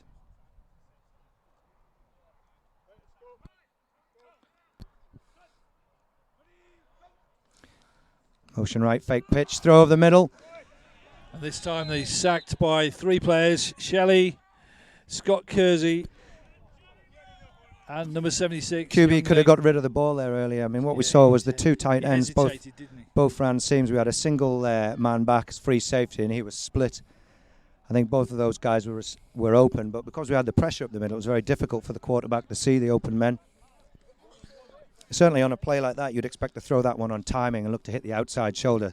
So at least that way you keep the free safety away from the ball. But it's a good call. It's definitely a good call with a fake pitch. Isolate the free safety with 2 guys running deep on the seams. So Gateshead losing the yardage they've got. Yeah, I mean, it's certainly it's back to 3rd and 12. From a promising position there. Oh, that's a muffed play there. We had a fake pitch with the running back clearly not expecting the ball. QB pulled it and then pitched it again, at which point the running back was already looking at eyes downfield to block. Almost a reception to you or I, that one, Craig. Yeah, well, that's clearly a busted play. So Gateshead have taken quite a promising position here, and with two plays in succession, they've managed to go backwards. They're currently on about their own, on Vikings' 18-yard line. 4th down, but they've got to go for it here. You've got to try and salvage something out of this first half. I would expect a pass or a counter run.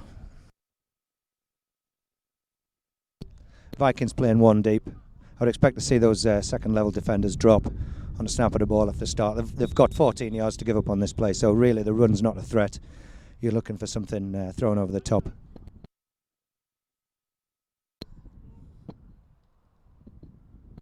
I mean, against this cover 1, I'd be looking to throw corners. And what you're trying to do there is take the outside linebacker and make him read and actually get into a decent position. A little bit of confusion as to what down this was.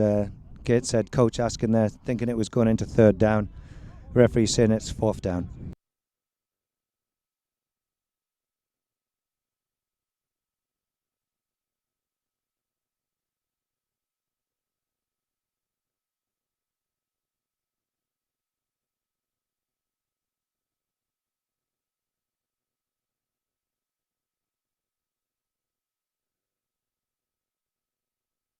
Fourth down here for Gateshead. Yeah, expect some sort of pass probably to the corner.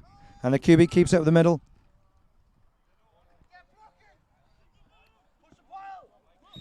I mean, Vikings had men in the box there. I don't think that was a wise call. No. I think from what the coach was saying, he assumed it was 3rd down. But it's unusual for him to not change the play calling there. I mean, on 3rd down, you'd expect the defense to drop deep and maybe get some yards on the QB, keep up the middle. But as you go to 4th down, that's a play you've got to get 14 yards there. So it seemed a strange call, that one, even for us non-coaches. I think he should have changed the call there when realising it was 4th down. It's first and 10. More importantly, Vikings get the ball back. deep in their own half, but once again, their defence is held strong. Gateshead run too deep to take away that deep passing threat. You'd expect Vikings to start to air the ball out. Good strong running up the middle. Just short of the first down. I think it's about 7 or 8. I think most importantly, he was patient and set up his blocks there. He's not trying to do too much with the ball. He's trying to play intelligent football, and all of this is doing is eating the clock up. Yeah. As we're going at the half, Gateshead scoreless, Vikings with a clear lead. It's sensible play, Colin. I would like to see that the quarterback run with the ball less now. You've just got to start protecting him. Think of the rest of the season.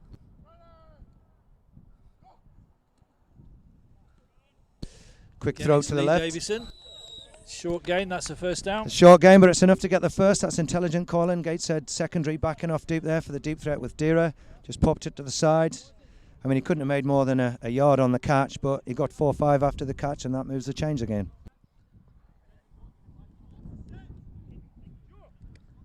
What you're seeing there is the problems you face as a defensive coordinator when you do have some really quick receivers who can stretch the field. It gets very difficult to cover underneath. Yep. And providing you've got an efficient short passing game, it's almost like a running game in that you can chew the yards up, chew the clock up, keep the chains moving. QB rolls right, buying time. Underneath, underthrown, but we've got a flag in the backfield, probably offensive holding.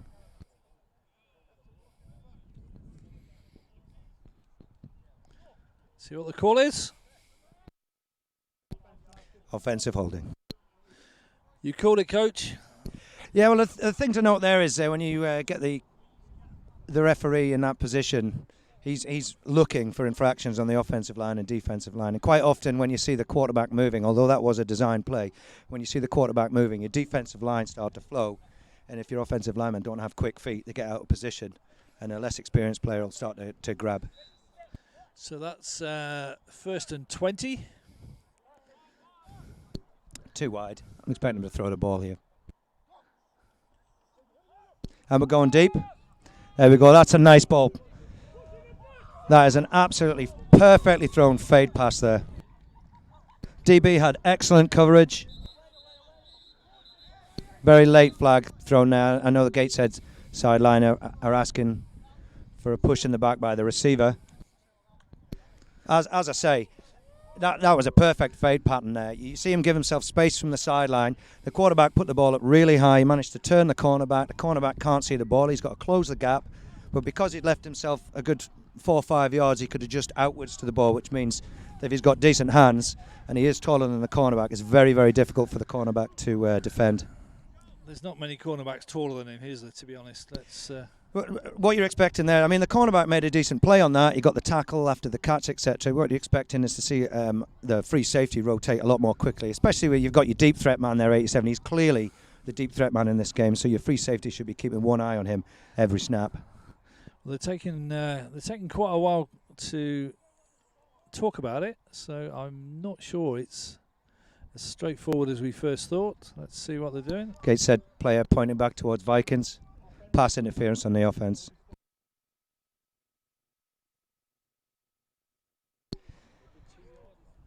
I mean, the thing about that play is, though, yes, you've had it called back, but what it shows to your defense is that you can still be beat deep. So that actually starts to open up that inside zone play because you have to commit guys deep, otherwise you're going to get burnt, which makes it more difficult to stop the run play. Okay, educate me here then, Coach. So why is that on the 2-yard line? It's a 15-yard penalty, yes? That is a good question. It's offensive pass interference, so I don't think it's taken from the spot of the foul. Right. I would think it would be taken from the spot of scrimmage, right? Okay. Yeah, absolutely. Yeah. I mean, if Got it was you. defensive pass interference, you're looking at the point. That now makes sense, yeah. So it was the 17-yard line, 15-yard. Yep, I'm with you. So the referees are ruling that the offensive player pushed off too aggressively from the cornerback. You've got to remember that both players have equal right to try and get the ball, and if you interfere or impede the other player, it doesn't matter which side of the ball you're on, that's a flag. But it's a beautifully thrown ball.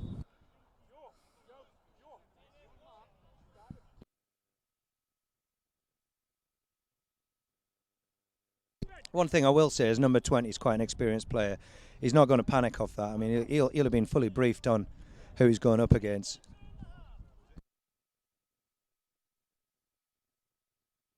roughly 2 minutes left in the half.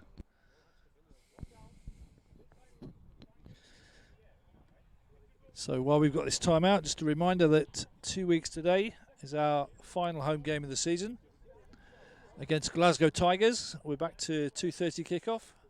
Please come down and support the boys. Just a reminder of where we are on the table. A win today guarantees that the Vikings make the playoffs, because we can't finish lower than second. Then we just need to fight for position, whether we're at home or away, and who we play in those playoffs. So we've got Leeds next week, Glasgow the week after, then we've got a week off, and then the final regular season game of the season is away at Lancashire. I mean, from a Vikings perspective, you've got to be looking to cruise to 2 wins next week. No disrespect to Leeds, but they've been promoted and they're clearly going to struggle against the home team. I think with Glasgow, traditionally they've not travelled as well as they've played at home. So you'd expect this team here to be looking to go 8-0. Yeah. So as they come into Lancashire, the pressure will be off. They'll be assured a place in the playoffs. You know, it makes your team relax a bit. You should expect to see rotate the squad here. It means you're going to get all of your team game time, which is a very good run into the playoff season. Yeah, if we were to take those next 2 games, that would put us in 9-0. So, you know, even if we lost the game at Lancashire, we would still be conference champions.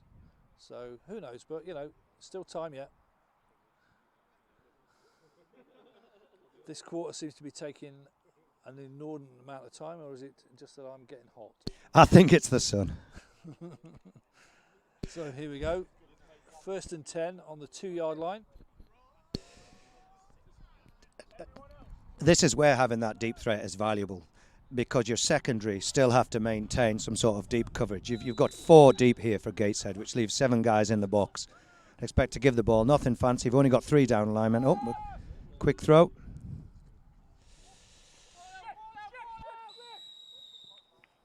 Just enough to keep moving the down and distance marker. Give yourself enough space to punt if required.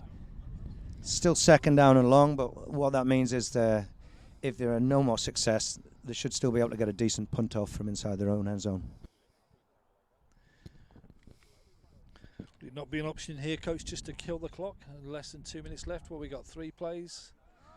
No, I think Vikings just stick to the game plan. Keep doing it. It's working. Why would you change it?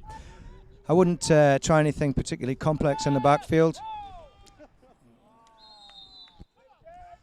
I mean, that's a great play call. The man was on a quick slant, was open there. Unfortunately, didn't manage to hang on to it, but that's great read by the quarterback. Once again, your Gateshead secondary is having to drop deep to stop that deep threat, which opens up underneath.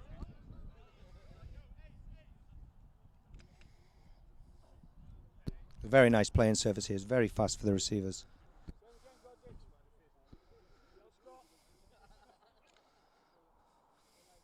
So it's 3rd and long.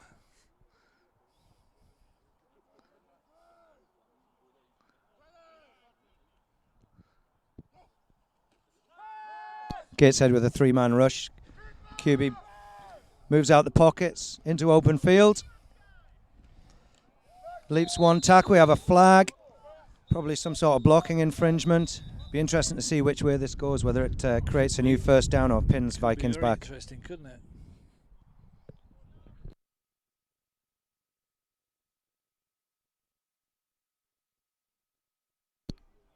I'd probably say this was going to go against the offense here, from the position that the flag was run, some sort of blocking in the back or holding against Vikings.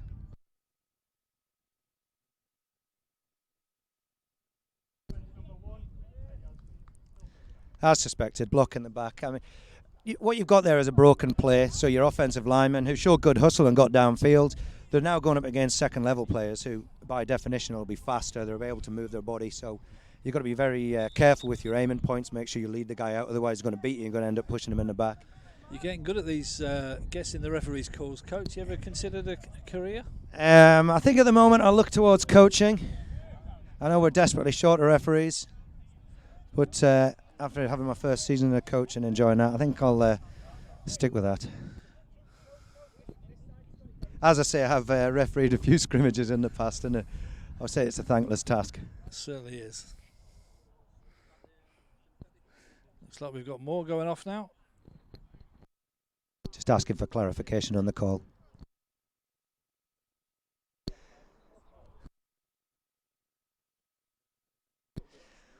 Will Gateshead decline this and take the 4th and long, or are they going to try and pin them back and give Vikings another chance? Me personally, I would decline it. Force 4th and long, see if they punt.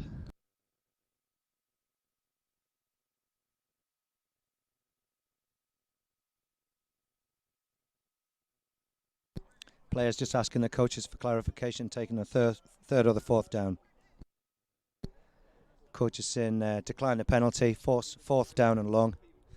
It'll be interesting to see here what Vikings do with this. It's 4th and long, but clearly they're in a commanding lead. They should have a lot of confidence in their defence.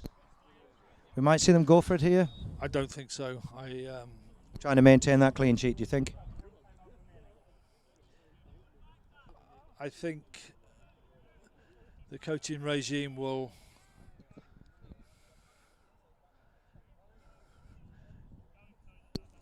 take. Well, it looks to be quite a change in personnel, which would indicate you're right there, Mick. Yeah. Clearly bringing on the punt team. Just looking to pin Gateshead back deep into their own half and force them to move the length of the pitch to score, rather than taking a gamble and potentially giving up much, much worse field position. That's a good call. It's a risk and reward thing, isn't it? You know, at this stage of the game, there's just no reward big enough to risk it, really, in my opinion. Absolutely, but sometime in derby games, people make questionable decisions. Maybe if it was 7-7, it might be different.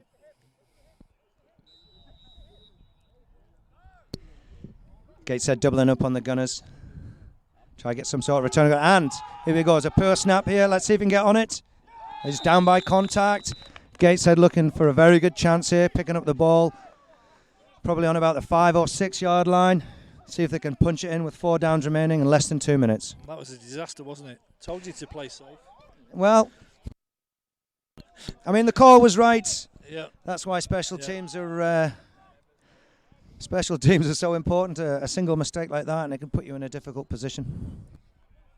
Let's see what the Vikings defense can offer here. I mean, we know what Gateshead are going to do. They're going to come out narrow probably and try and pound the ball up the middle. They'll fancy themselves to make the 7 or 8 yards. Gateshead come out with a very narrow, heavy set. Expect to see the ball hand off up the middle or some sort of counter.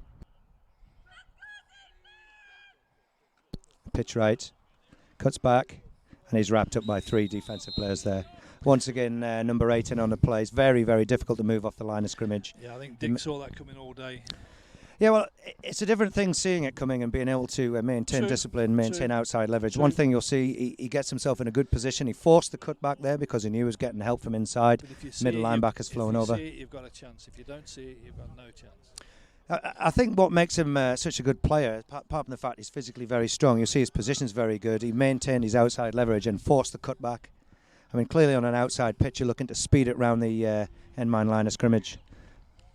QB keep left. That's a sack. Jerome Klein saw that.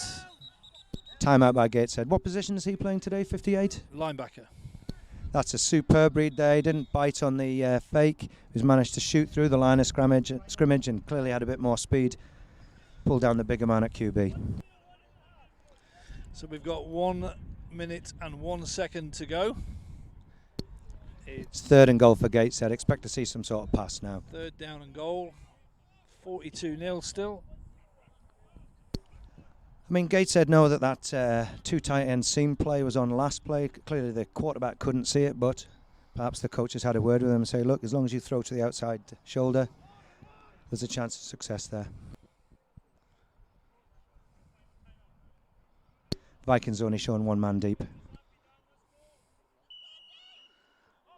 I think they're expecting this up the middle, aren't they? Yep. QB keeps up the middle, same as last call. When he gets some good yards, but we've still got just over 10 yards to get into the goal line. 2 plays called on the bounce again by Gateshead, trying to see if Vikings defense can maintain their discipline. Expect to see him pass up the middle here. Close to the corner. Well, that's good execution by the quarterback. Put the ball in there, hit his hands, but it's also very good coverage by the Vikings defense.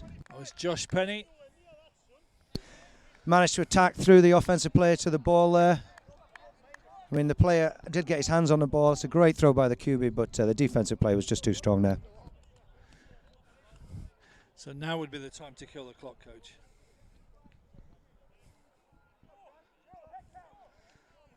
It'll be interesting to see what they do here. Well, I mean, the short passing game's been out. working. You know you've got a deep threat. Do you kill the clock out, go into half-time with a 42-0 lead, or do you keep executing your game plan? Well, we've still got Try throw the ball. We've still got all the first stringers there still. We're not rotating as yet. I mean, the thing is, are the Vikings now looking beyond this game towards a run into the playoffs and making sure they keep players current? You and I are talking about it, but I know the coaching staff are doing the old one game at a time thing. You know, they're not. Here we go in. Looking at that. Here we Fake. Go deep. Free safety big time on the fake there. And what we saw was a cornerback there who maintained good coverage, but what he couldn't maintain was speed. He was simply outpaced over the middle. The free safety bit on the play action, which meant there was a hole over the middle there. Lovely catch on a skinny post. Wow. Caught the ball and just managed to burn him. Just wow is all I can say. I mean, that's really got to go on the head of the free safety there. He's not looking to run support against a deep threat team like this, and he stepped forward on the play action, which meant there was a hole over the middle. Cornerback had good coverage, he just didn't have the speed. And great execution, a lovely ball by the quarterback, great hands by the receivers. And, you know, when it comes to speed and it's one-on-one in the open field, you'd expect Dira to score. No one's going to catch him, are they? As I know from my cost, having seen him demolish Teesside University in a regular season game. I wasn't going to mention it, Coach, but now you bring it up. I think that's just cost us a game ball, by the way. It stayed in the trees. Oh no, it's come down. Whew, £55 safe. So that makes the score Northumberland Vikings 49, Gateshead Senators 0. I mean, the thing with the Northumberland Vikings offense, it's not particularly fancy in terms of plays. They don't run particularly complex schemes, but what they do in a small playbook is they execute properly, and a lot of these plays have options on them. You know, you've seen the option run game, you've seen the zone game. It forces defenses into a real choice what you're going to defend, because you can't defend the whole field, and that's what having that deep threat does. It stretches you deep, which makes it difficult to defend the run. And then obviously you see the free safety biting there. Once again, you punish deep. Yeah, there's only so much talent you can cover, isn't there?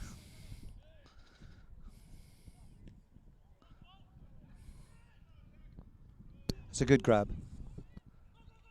A fake reverse on the return. Leaves a bit of a hole. He's just tapped just below the knees and stumbles. Otherwise, we might have seen another 10 yards off him there. That's inventive play off the special teams by Gateshead. So that return was by number 2, Rob Davison. It was brought down initially by Tom Stewart. Gives Gateshead the ball at the 30-yard line. Almost at half-time. Must only be seconds left. Try and get a time check if we can.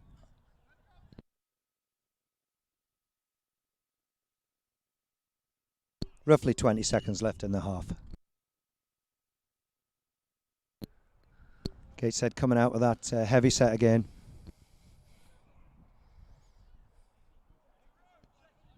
Vikings crowd in the box. One deep.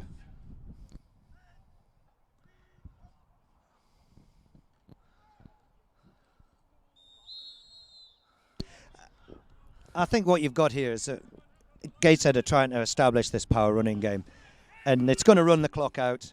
It's going to try and wear Vikings defense out, but it's certainly not going to score.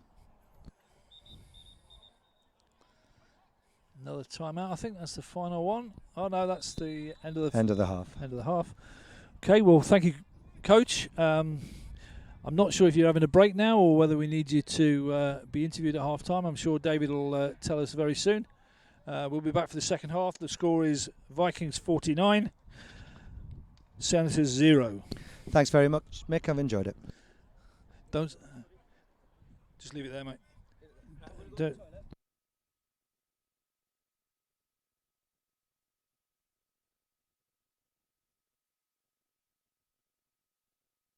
parking attendants this weekend. Also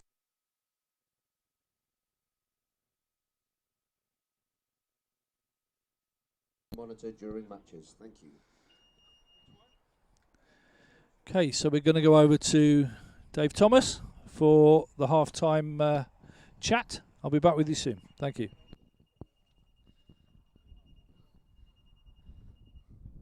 Okay, mate.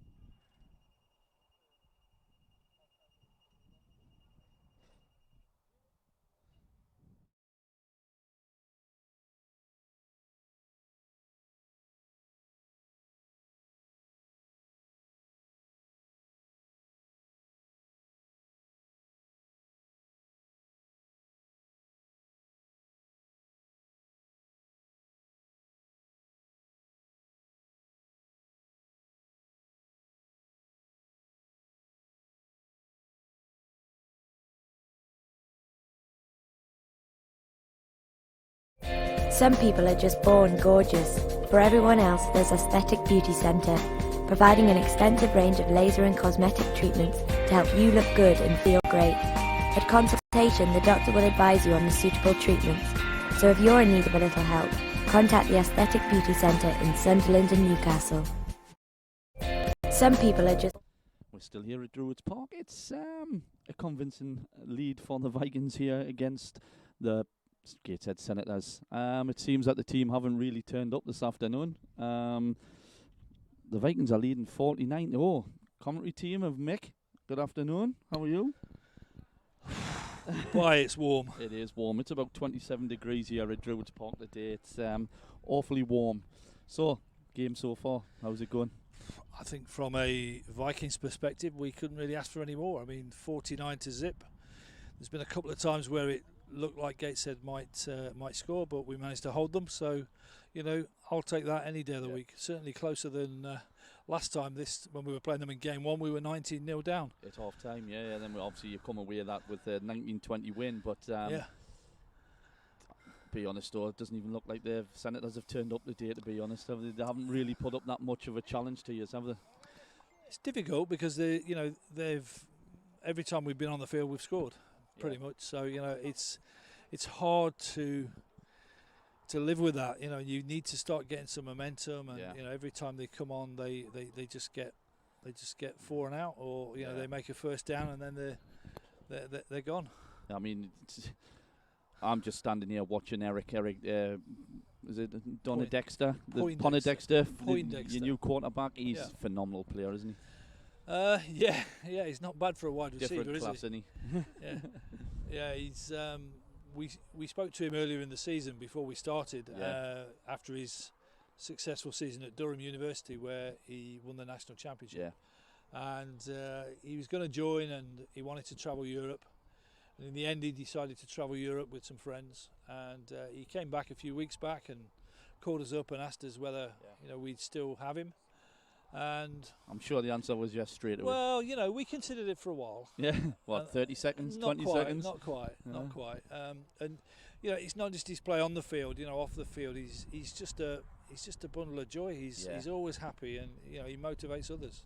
I mean, it's half time now, and how can you see the second half going? I mean, I know the clock's constantly running now for the rest of the game, but I think can you see them crawling back a 35-point lead by any to slow the clock down? I can't personally. No, but I think the scoring should slow down because we're on a running clock. Yeah. And also I think the Vikings will probably try repping in some new players. I mean, we have got 4 quarterbacks on the roster, so I'm guessing that fairly soon, they would see Eric take a break and prepare for the next few weeks. Yeah. Do you not think with a game like this against local rivals, just keep the strongest team out there and inflict a bit more agony on them? It's not what I'd do. I mean, that's okay. It's nice for, whether it's 49 or 79. Yeah. It's a win, isn't it?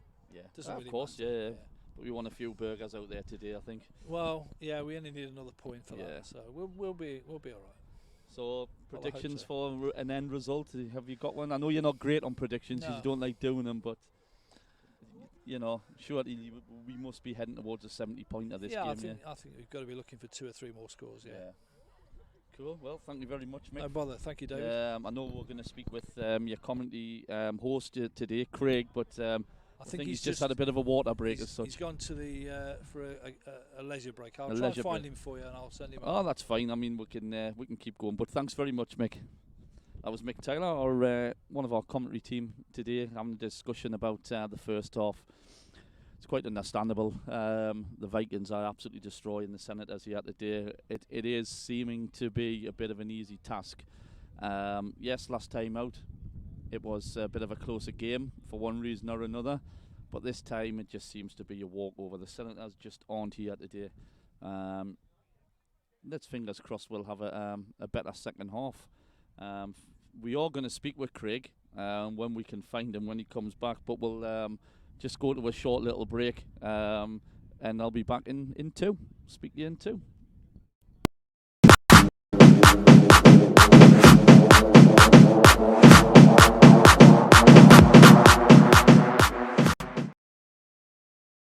When you need safe, reliable access, whether it's for property renovations or for a major project like tree work, streetlight repairs or filming, go straight to the experts. Warren Access have a modern fleet of access equipment for hire, available on a self-drive or with operator basis. Choose from van and truck-mounted platforms, tracked access platforms, scissor lifts and self-propelled booms. We're an industry-approved IPAF and PASMA training centre, specialising in working at height training, with depots in Newcastle and Huntingdon, whatever your requirement may be. Contact us for further. Some people are just born gorgeous. For everyone else, there's Aesthetic Beauty Centre, providing an extensive range of laser and cosmetic treatments to help you look good and feel great. At consultation, the doctor will advise you on the suitable treatments. So if you're in need of a little help, contact the Aesthetic Beauty Centre in Sunderland and Newcastle. Some people are just born gorgeous.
Welcome back. I'm here now on Viking TV with our co-commentator, Craig Lanahan. It's Welcome, nice to be Craig. here.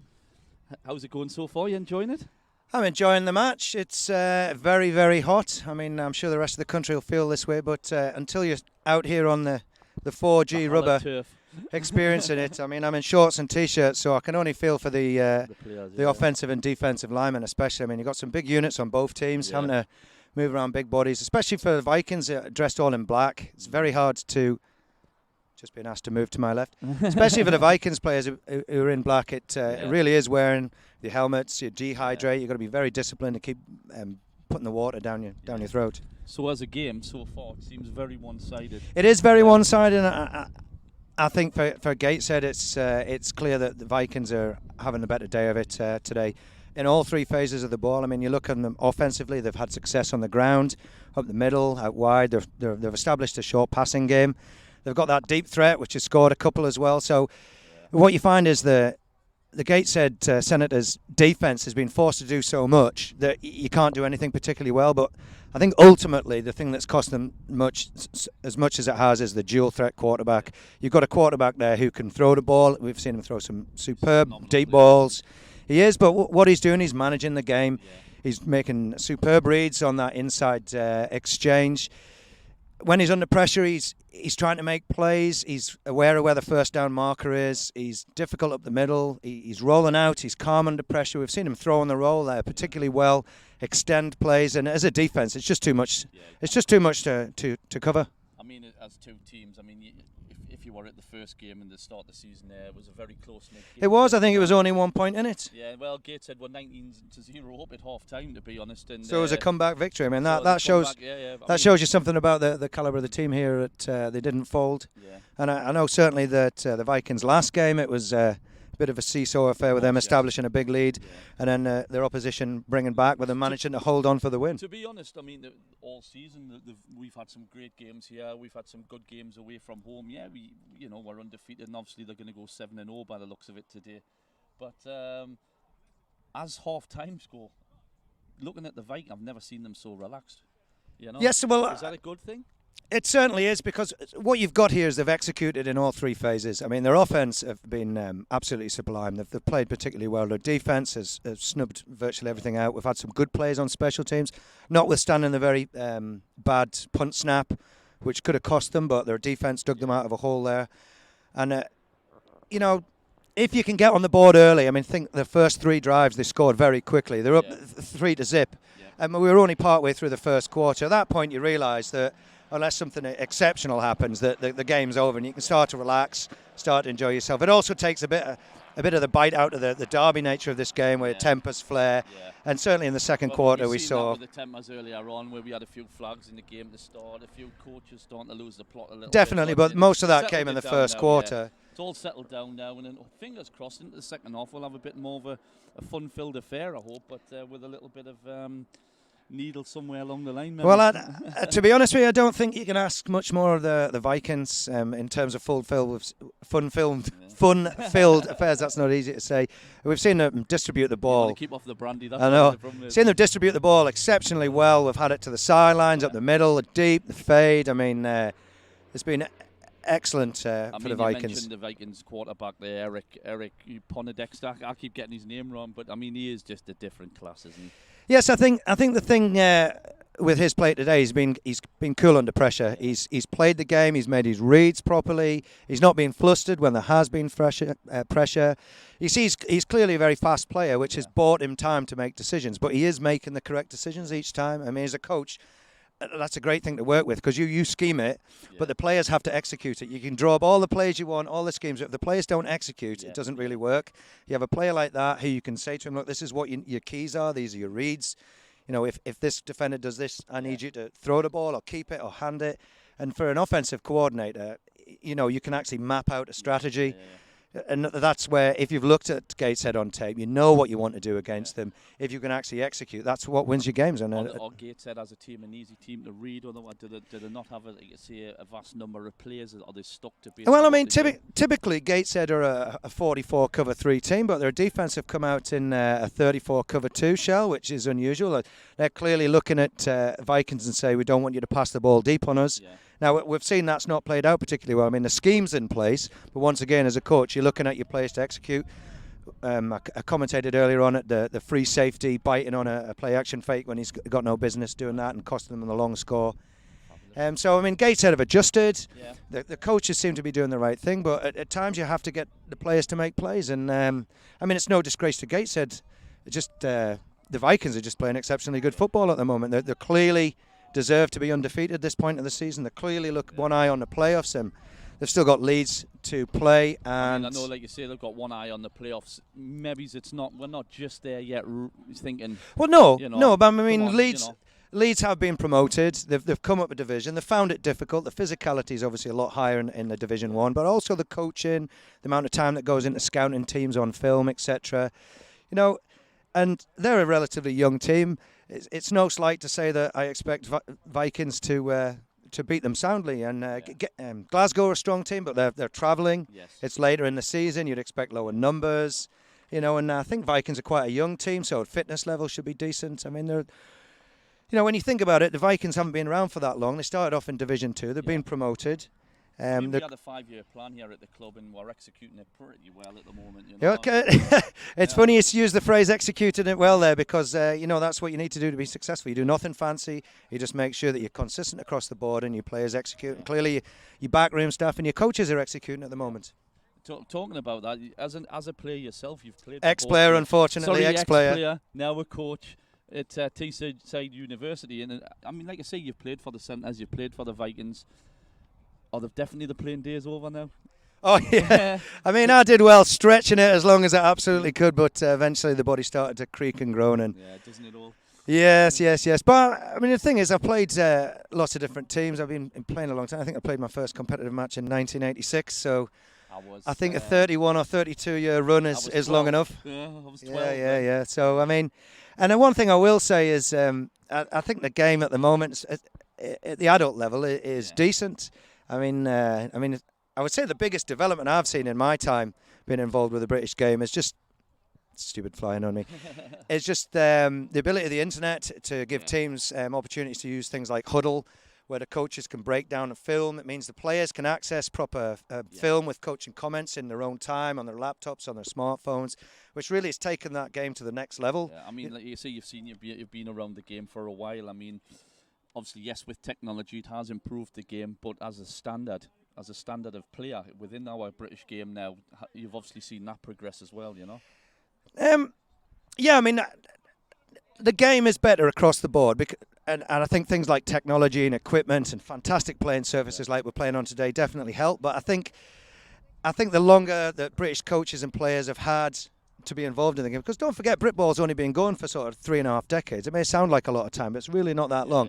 What you now have is experience across the board, and the decent teams are the ones who use every single means they have to be successful. You know, tape, conditioning, things like that make a massive difference. Recruitment, youth programs. I mean, it's you look at the better teams in the country, all the Premiership teams, and to my knowledge, most of them have very strong junior programs, which means they've got that constant drip feeding of young talent coming through. And I mean, certainly Vikings have got college football players here, and they've got guys that have been in the youth program.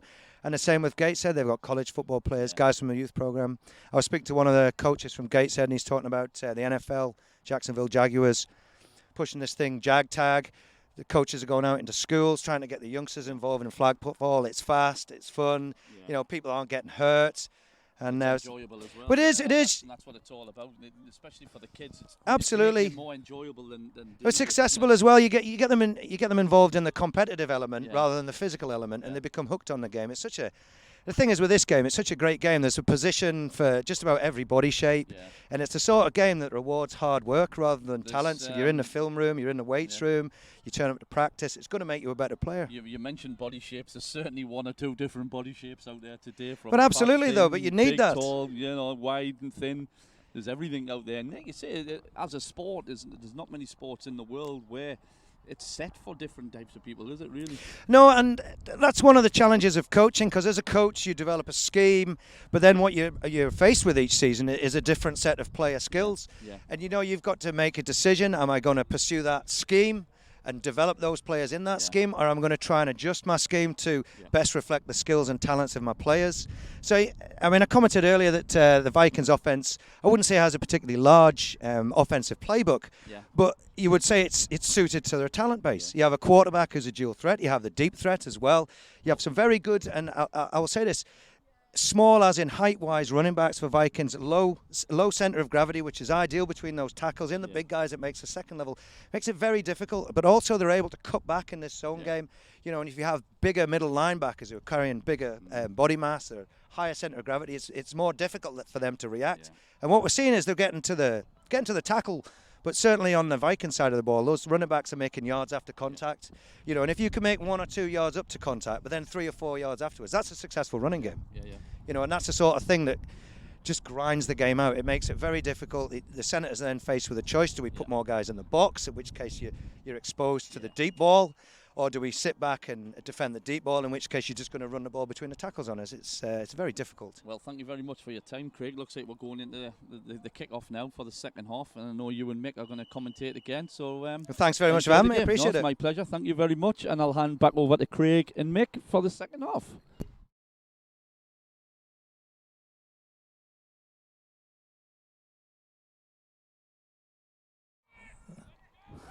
That's Tom Stewart, number 34, with a tackle, and it was number 2, Robert Davison, with the return. So Gateshead will start around their own 20-yard line, maybe 22 yards.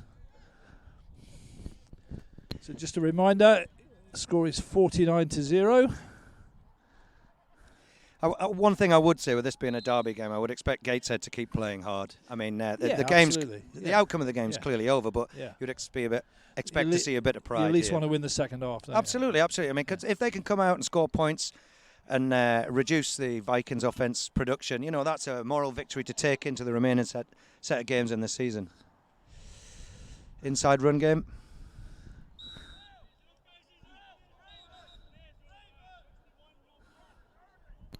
Nice to see a clap of hands there with players from both sides afterwards, a little bit of a tussle, and I think that sets the scene for the second half. It'll be a bit more of a less needling affair, shall I say. Don't hold your breath, coach. Gateshead trying to establish the inside run game, but only gaining a yard, 2nd and 9.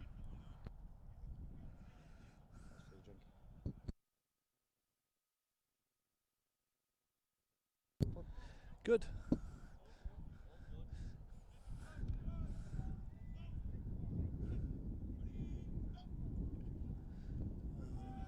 Counter left.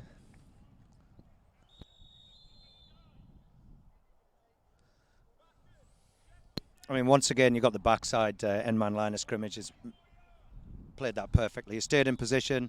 He didn't chase the ball. He did his job. He made sure that there wasn't any success from the counter.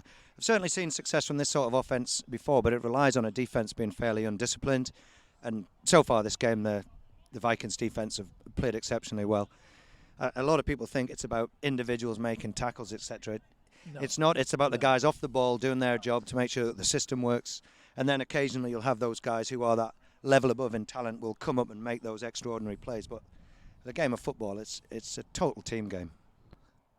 Very much so. And I think you can see the difference with coaching, can't you, with well-coached teams and not so well-coached teams. Absolutely, absolutely. I mean, football's not a natural game for us over here in Britain, so you really are dependent on your coaching staff developing you, and there's so much to learn. I think that's one of the attractions of the game. You never ever stop learning because the game evolves. Yeah.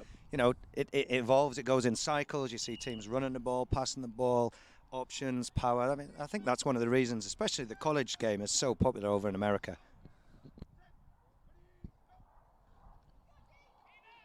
QB keeps up the middle, but the Vikings defense are just crowding the box here. They're just making sure they don't get beat deep. They've only got really one man deep as a free safety with 3 guys off the line of scrimmage. So it's going to be very difficult to establish some sort of inside run game against this defense. There's no real deep threat, though, is there, Craig, really? Not from this set, no. I mean, but what you're looking to do here is, in a scheme like this, you are looking to draw the defenders in, and it comes down to that second level of defenders. Are they going to be disciplined in that they're going to trust the guys in front of them to actually do their job and not try and step up and force something, and that way they're not going to get beaten over the top. I haven't seen Darren Mould on the field at all. Is he in I've kit, seen him. He's not in kit. Right, okay. Sorry, that's my mistake. He is in kit. I've not seen him on the field hardly at all. He's their, one standout wide receiver they do have. He's. I think the thing with Darren is he's tall and athletic, but he's got a lot of experience now, and he plays the game particularly well in terms of thinking through his actions. Once again, we've got absolutely nothing there. Potentially number 8 stripping the ball. Dick Carr, he's got a bit of a habit of doing that. Dick Carr's, I mean, that comes down to experience. Yeah. Dick Carr's the sort of player that will go into a tackle and he knows if the ball's not moving forward, he'll then look for the strip. I've seen him do that a number of times, steal it and run it in from about that range. Once again, that comes down to experience. He's in contact, but he's maintaining his composure and thinking things through rather than just hitting and reacting, if you understand what I He plays mean. a lot of rugby as well, so I think that's a natural thing. So he has in the decent rugby ball game. handling Yeah, skills. Yeah. I mean, one of the things you would look for as a defensive coordinator is if you're managing to stop that inside run, the first guy literally just holds him up, and the second and third guy in there are supposed to attack his elbow and try and pop the ball free, which is why you teach your... Okay, so this is interesting. It looks like we've got Jack Marshall in the quarterback, who is a rookie.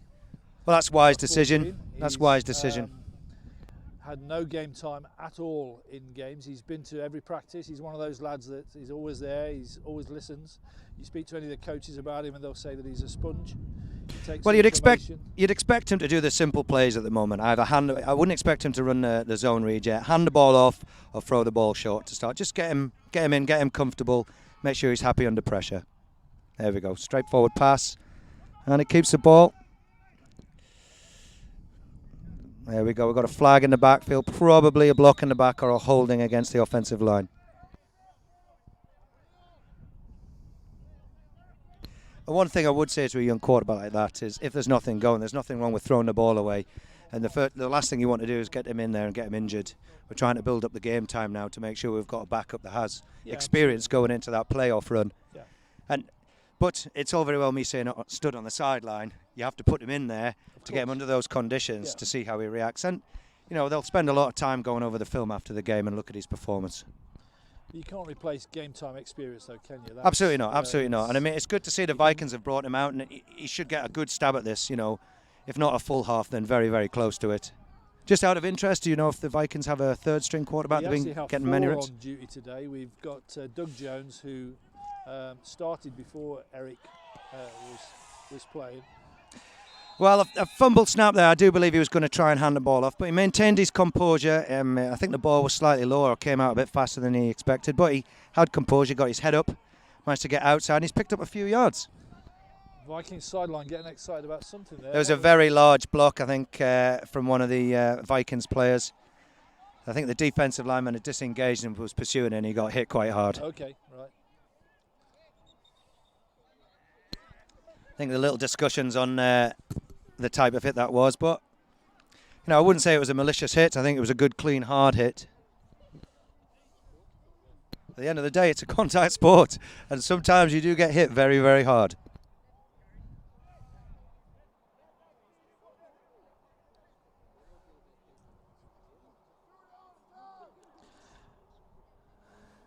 Yeah, I wouldn't like to be the meat in that sandwich between those two, that's for sure.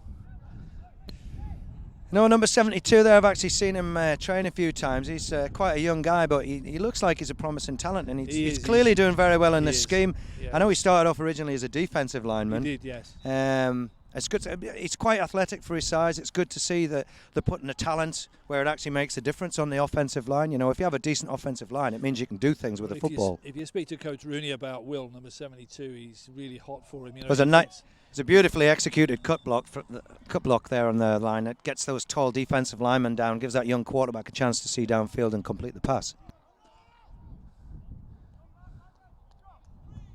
One thing you will find with Gateshead running this 3-man front is as the day goes on, they'll find it very, very difficult to get any sort of pass rush. They'll get slower, those linemen get very tired. You know, and that's the last thing you want really as a Gateshead defensive coach, to give that quarterback time to sit back and make some reads. Okay, so it's 3rd and 10. This time is pitch off for Johnny. It's cut back. I think he's stopped short, but once again we're in 4-down territory. I'd expect them to go for this, either zone handoff up the middle or some sort of corner at the outside. You know you've got a quality receiver in Deere on the outside who's got speed.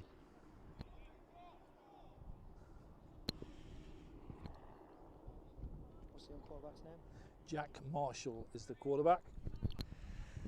Jack Marshall finding it quite difficult initially just to get his timing on the handoffs and the pitches. It was quite slow to come out there, but what he did do was not panic. He made sure the ball went to hand. It slowed the play down a bit, but you know, it's mistake-free football. There's another flag on the play there. Expect another holding.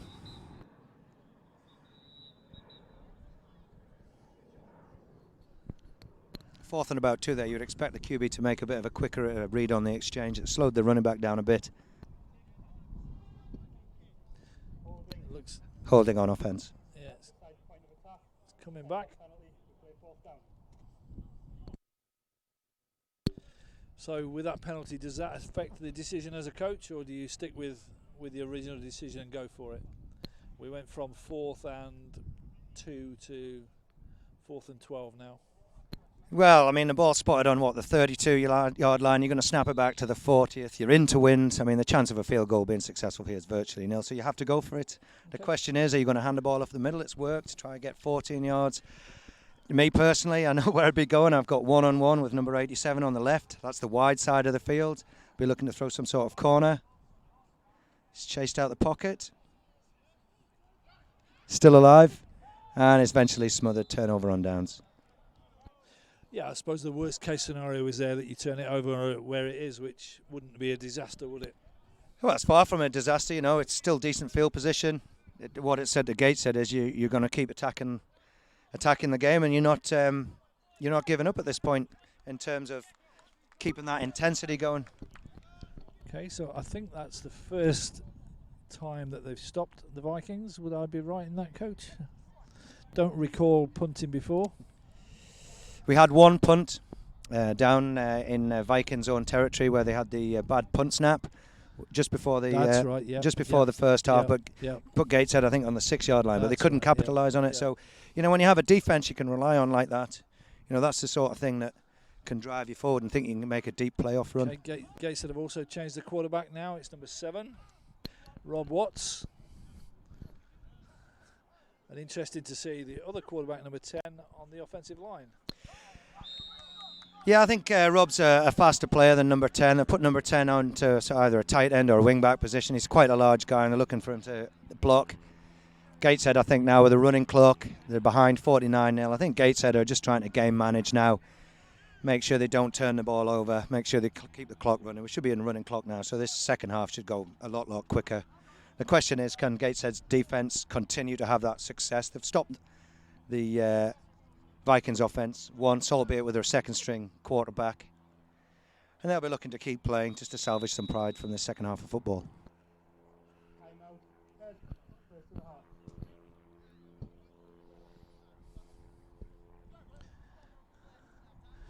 Okay, there's a timeout. While you're on the timeout, so just take a second to talk about Vikings TV. It's a new venture for us this year. We started as a test on the first home game. It went reasonably well. We had a couple of technical issues with the sound. We managed to resolve those issues with using different mics.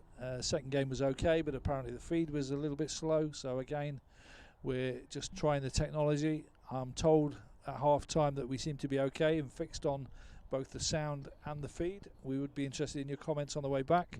You know, we do want to know if it's spoiling your pleasure, if you're not able to view the game properly. And going forward, we're hoping to continue with Vikings TV. Let's just get back to the game for a second. So 2nd and 5 for Gateshead.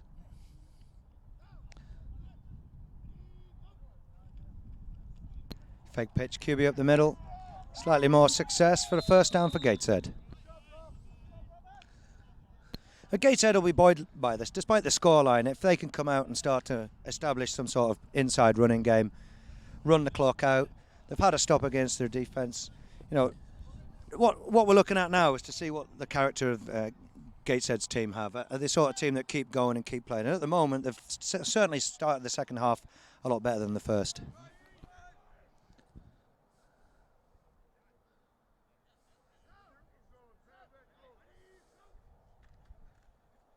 Counter left. That's gummed up in the middle. I don't think we've seen Gateshead have any success of that counter.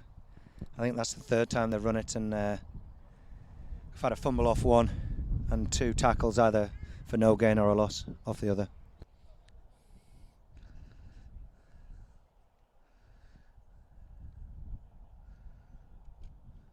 So 2nd and 9.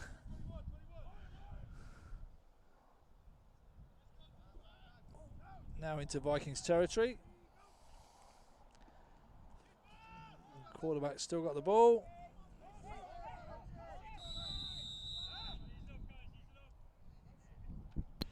think Vikings defence won the battle of the line of scrimmage there. Nothing fancy. They just managed to get more of a push than the offensive line.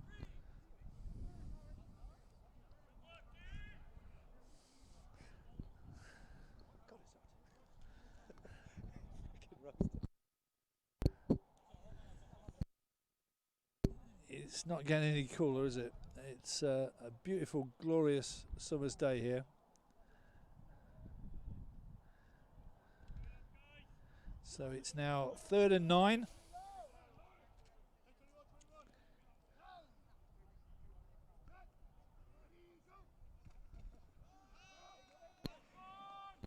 And that's intercepted by Josh Penny. That is a great read and a great grab. He was a full stretch there when he caught that, looking into sun. It was a good play call. I think the ball was thrown in too inside. I think if the quarterback had found the receiver's outside shoulder, it would have been much more difficult ball to defend. But Josh Penny showing why he's earned his place in that national championship Sterling Klansman team over the years.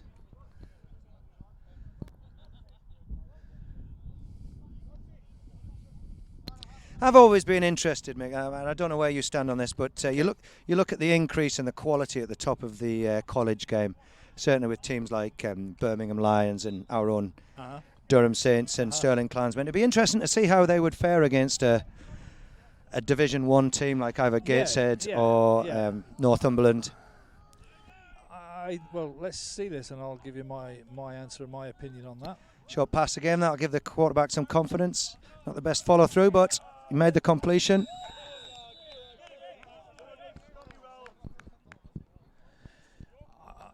To answer your question, Coach, I think at the very top level, the Bucks teams that you mentioned, the Durhams, the Sterling, the Birminghams, I think would compete quite well against lower Premier Division or higher Division 1 teams in I tend to agree with you on that one. I think the one thing you see, the big difference right at the very top, is just the sheer size of the Premier teams. But you've got some real good quality. You're training up to 5 times a week.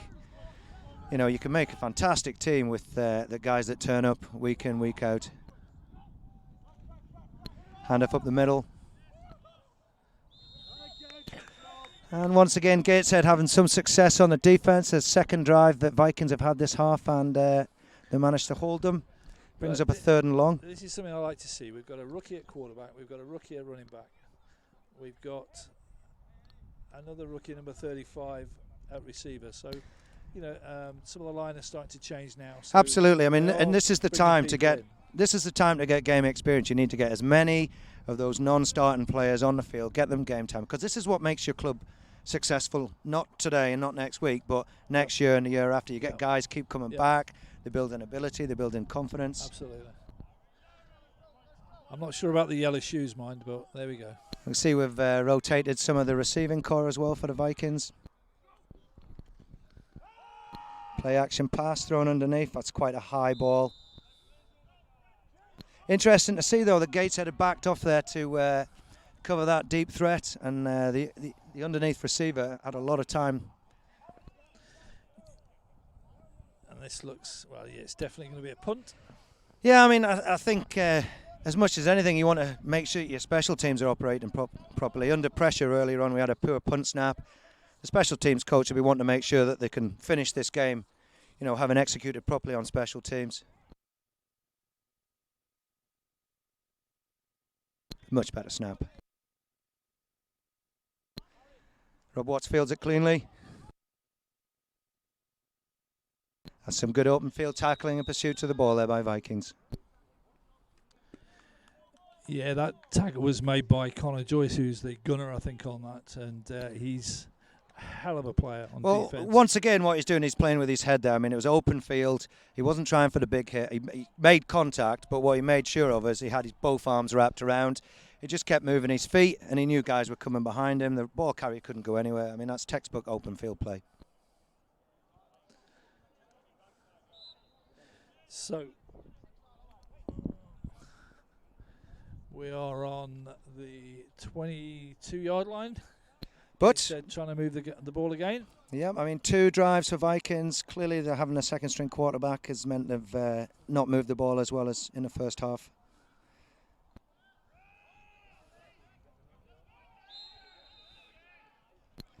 an outside run, looking for the quarterback to get outside some seal blocks, but the right-hand side of the Vikings pursuing well, making sure they weren't beat outside and trying to force the ball inside again.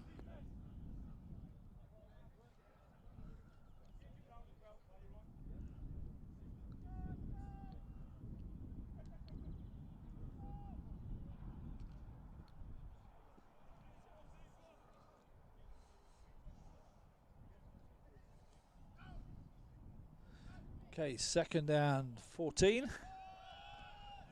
And this time the That's pass a good is ball complete. on a Stephen 5-yard Taylor out to the wing back.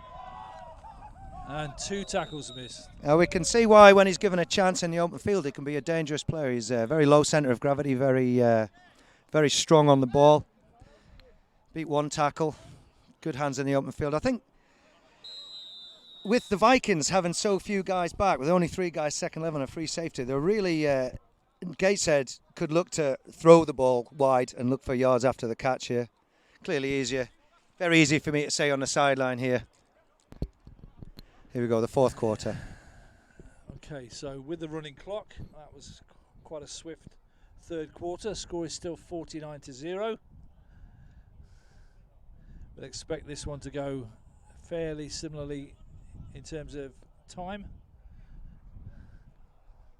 I mean, the thing is now, the result of the game's clearly not an issue, but Sure. and Vikings could come back on and put their starters out and score more points, but they're being very sensible here. You're trying to develop those younger players. Gateshead clearly want to show something that they can move the ball and they can stop the defence.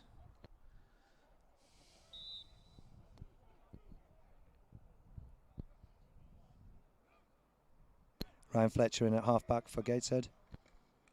QB keeps the ball.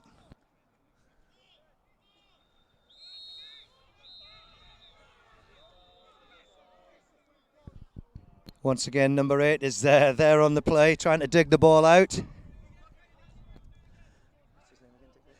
It's Dick Carr, and it's amazing how many times he comes out with the ball, whether it's... Well, the thing is that Gateshead run that ball off the right tackle a lot, and I would say that Dick Carr is one of the better players on this Vikings defence, and clearly he's done an exceptional job today of shutting down that base play, which has caused Gateshead a lot of problems, and he's still doing it now in the 4th quarter.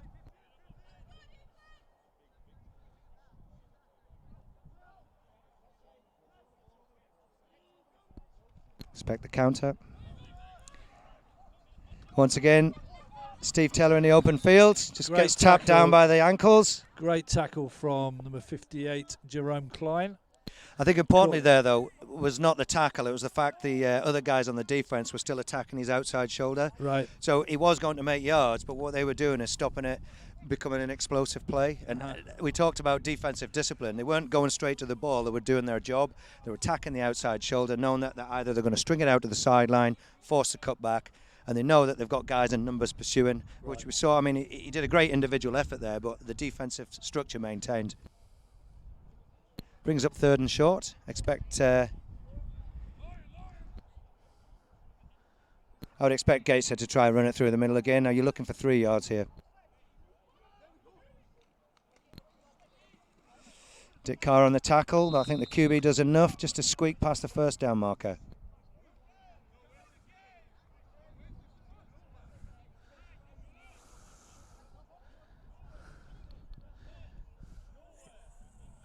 First down, Gateshead moves to halfway.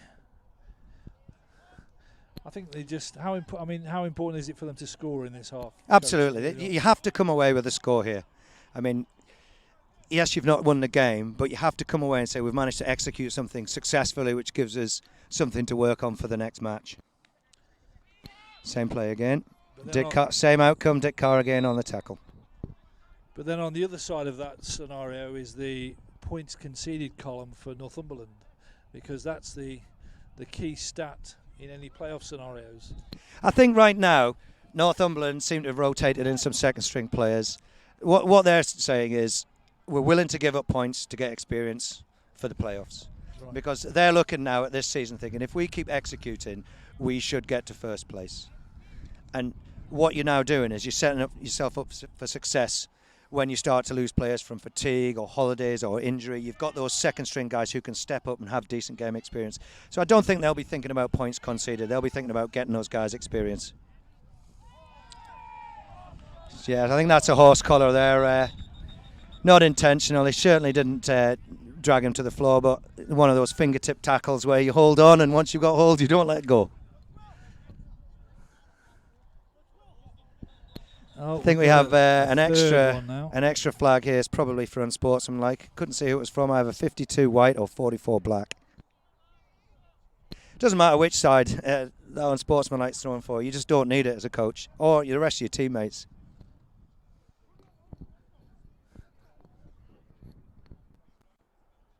So let's see what they say.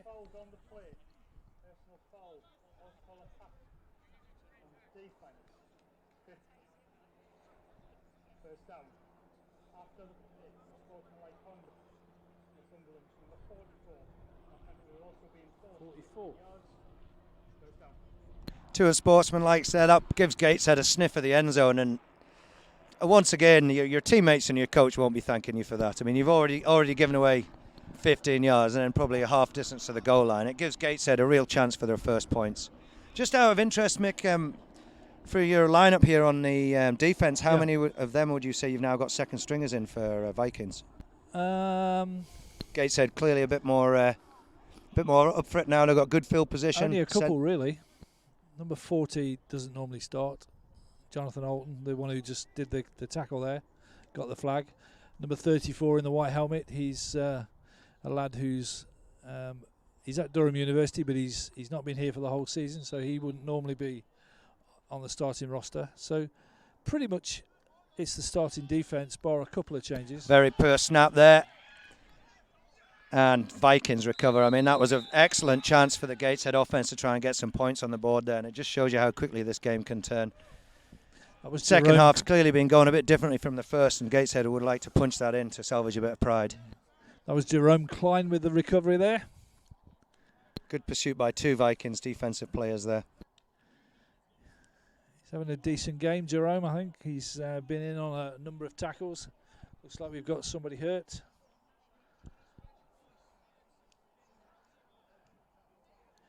I think if this heat keeps up, I think you and I might need a physio.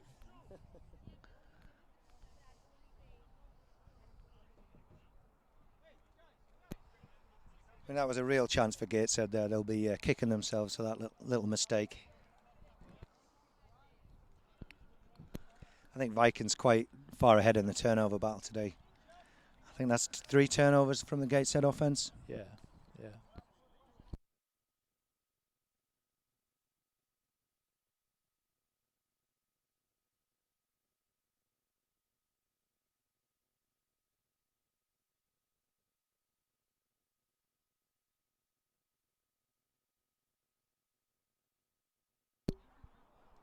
So just while we have this injury timeout, just a call for anybody who is a fan, lives local, wants to get involved. We're always on the lookout for any position really, players, coaches, game day staff, even a commentator. It may sometimes appear that this is very organised, but you know it is a bit of a wing it. So my co-commentator, for instance, turned up to watch the game today. We managed to get his image rights contract sorted out quite quickly, and here he is. You having fun? I am having fun. It's good to be involved in a football game when I'm not either coaching or playing. I'll just say one thing. I managed to catch the end of an association game yesterday. I went down to see the fourth quarter of a new team that started up in Darlington, the Darlington Steam. We must have just missed each other. I was there, coach, till about the end of the third. So yeah, I mean, they were... You obviously waiting for me to go, were you? Well, yeah, I got sick of hiding behind that fence, but thankfully you left. Otherwise, I wouldn't have seen much of the match. But, you know, they were very pleased. A somewhat depleted Lincolnshire Bomber team came up and gave them a game under full association rules, full referees. And I must say they've got a fantastic facility there at Darlington Rugby Club. Yep. And a good, strong roster, probably in the region of 30 kitted players. And by the end of the game, they still had sort of 26, 27 guys playing. And I think the experience of playing... a league team was just what they need. It's all very well, as you were saying earlier on, going to practice, but nothing replaces the game day situation. And certainly for the first 3 quarters, while the scoreline didn't say it was close, they weren't disgraced. No, They moved the ball. Yeah. They made some stops. Yeah. I think it was 4 touchdowns to 1 going into the fourth. By the fourth quarter, I think Darlington, their inexperience started to show, and the guys were tired. But it's a very difficult game to prepare for, and I spoke to their head coach afterwards, and rightly so. He was delighted by the performance. And so he should be. We both know it's not easy, and we've had a conversation with them. They asked whether we would play them, and we will. But we need to take care of our season first. But we said we'd love to play them in September. Absolutely. I mean, and distance-wise, yeah. they're far enough away that you wouldn't worry about them stealing from your recruiting base. No. It's almost an hour away, and I mean, certainly if you go down to the south of England, an hour's not. If you were travelling an hour, you'd expect to see at least a couple of teams within that commute. If you look at the Leicester, Nottingham, Derby, Birmingham area, I don't think any of them travel more than an hour for any game. So it's certainly keep costs down as a team. Yeah. I mean, I think from a positive experience like that, providing they can get their association games under the belt, and I know the new rules are quite a bit more tougher than they used to be. It used to be 3 games. It's now 5 association games played with referees under full league conditions. I think they'll come in and they won't challenge for promotion in the first season, unlike a team like Morecambe Bay, who had a sensational season last year, who actually made it to the playoffs in their first match. But they certainly won't be disgraced. I mean, I see them playing teams like Nottingham or Carlisle, and maybe not perhaps winning, but certainly being competitive. You look at what used to be Walney Terriers. They're certainly a stronger team now, and I mean they were association a good 5 or 6 years ago. It's been a long road for them, but they're finally getting success. Clearly here at Vikings, is it 4 years now you've been in the league? Yeah, this is our fourth season in the league. We had the associate season, so this is our 5th year. And to be challenging for potential promotion and certainly a deep playoff run after 4 years is to be something to commend it. But you mentioned it earlier. You said you've got this great base of university players, and also probably more importantly, if I'm honest, university coaching staff who've cut their teeth coaching a uni game that can come back and contribute to the team. That stuff really makes a program successful. So I wish them all the best. I hope they continue to recruit and go from strength to strength, because the more decent teams you have out there, the better it is for the game. And one thing I will say about them is, one thing they got set before they had the adult game going was a youth program. They've been running that youth program there down there for a number of years. They have, yeah. And that's what we need. We need youngsters in the game. I mean, we talked earlier about Gateshead with the JAG tag. I certainly know that Vikings in previous seasons have done a lot with the junior game, and there's often debate about whether teams should have to have a junior I think program to be in the league. I think they should. I think you have to. If you're serious about putting together a long-term program for developing players. Well, you've only got to look at teams like Manchester and East Kilbride and the 2 London teams. I mean, they all have really good quality setups in their youth game, and they reap the benefits. Anyway, we're still having a bit of chat in the game. About to resume 1st and 10 with Gateshead. My mistake, 1st and 10 with Vikings.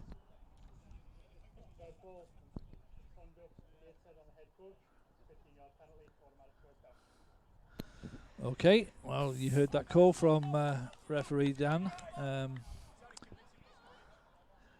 Had his warning earlier. He certainly did. Now it's a 15-yard penalty. So that moves the Vikings to around halfway. Still Jack Marshall, the quarterback. And it's a pass to Dira. Gateshead setting up in a 40 front there. Still cover 2 to try and stop that deep threat, but trying to get a bit more push on the line, especially as the day goes on and those D linemen slow down. It certainly works in the offensive line's favour. As your big guys start to slow down, they've still got the same amount of ground to cover, and it gets harder and harder. So it's going to be...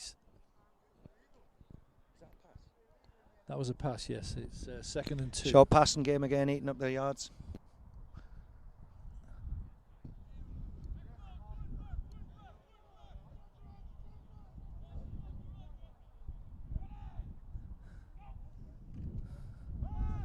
Short pass again. Marshall this time to David Walton with the reception and more yards.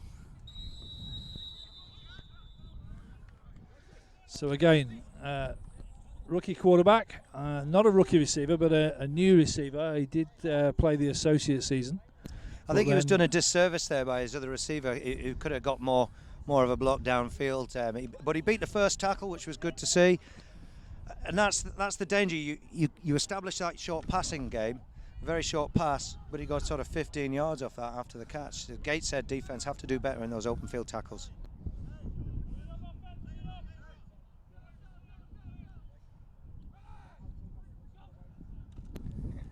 This time inside run, bounces it outside. A couple of different flags thrown there, different parts of the pitch. I wouldn't be surprised if there was one against the offensive line for holding. The initial flag. On the defense, I think the guy on the quarterback was looking a bit guilty. I think the second flag was for a different reason. It'll be interesting to see.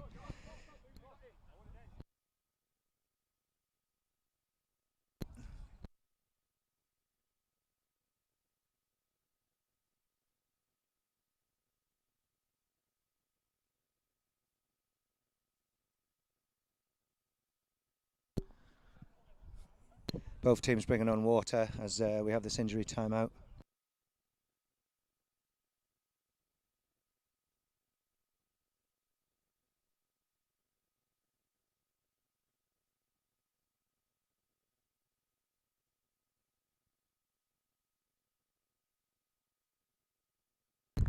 Thankfully the player's making his way off under his own steam there.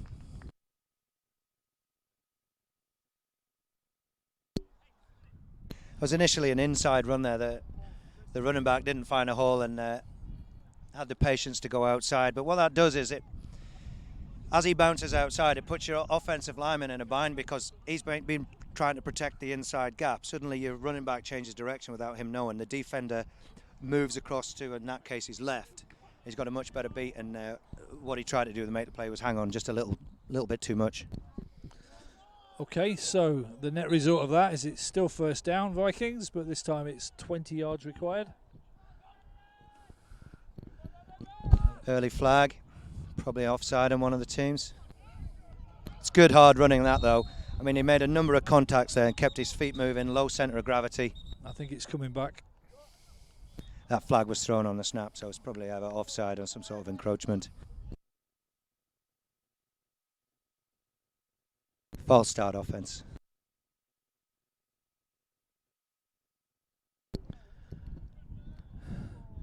Well, this is going to happen when you've got inexperienced players. This time it was the you'd rather have it happen in a game in this situation than a game where it's close or you're Absolutely, in the playoffs. yeah. You know, and as we said, it's all game experience. And you just can't coach it, and you can't train for it.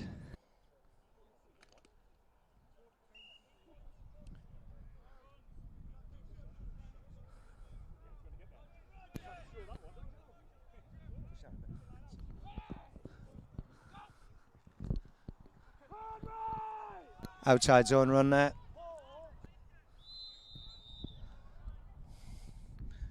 So it's Daniel Sibbald.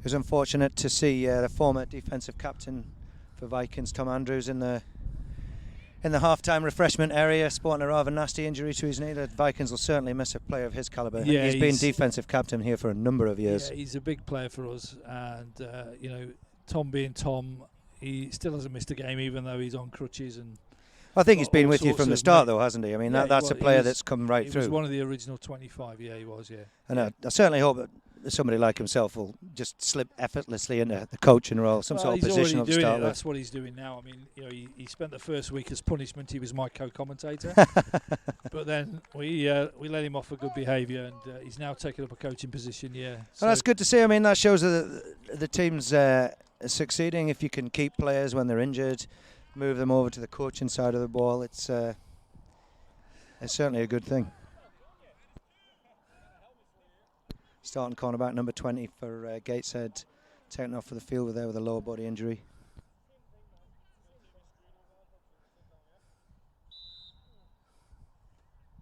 Be interesting to see if the Vikings coordinator spots that and starts to pick on the cornerback who's replaced him.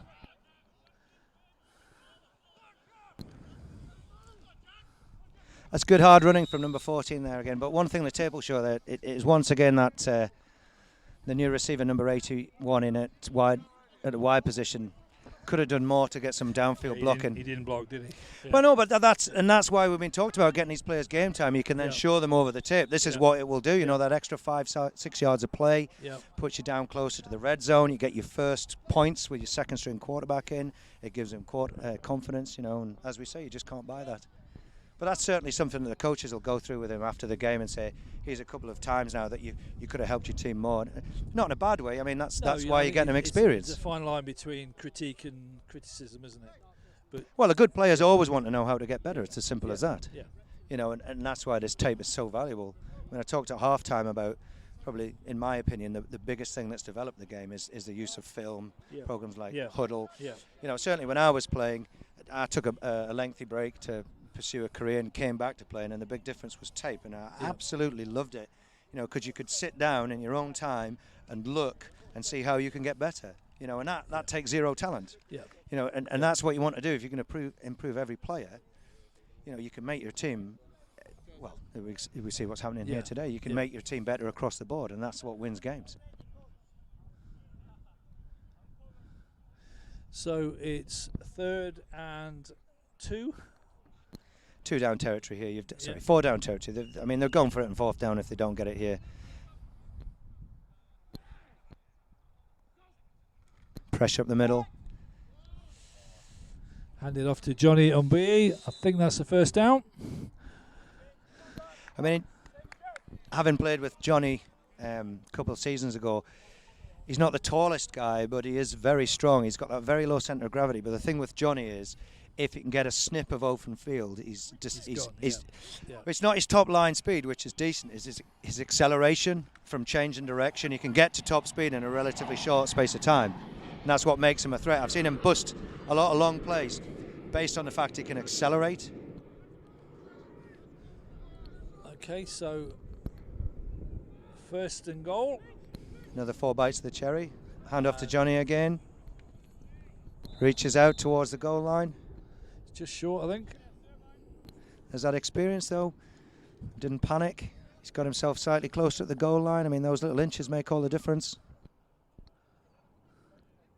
And this is one of the things about the modern game here. I mean, from everybody going from shotgun, it takes away the option of the quarterback sneak from under centre. It's very, very difficult in a position like this to stop the offense, you know, getting more than 1 or 2 yards. But obviously with the development of the game with these shotgun offenses where you're spreading the field, it actually makes it a bit more difficult to score from this range, in my opinion. Okay, so 2nd down. A bit of a high snap, but he's managed to pull it down. Well, initially a handoff up the middle, but the Gateshead outside linebacker stepped inside. He bounces outside, and he's into the end zone untouched.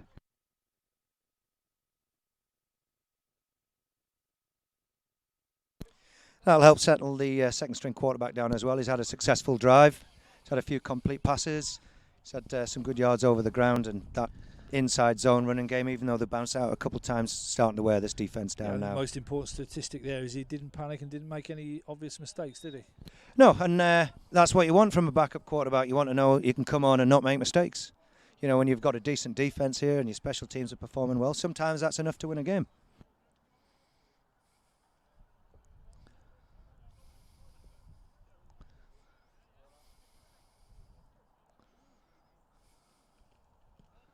It's another successful kick.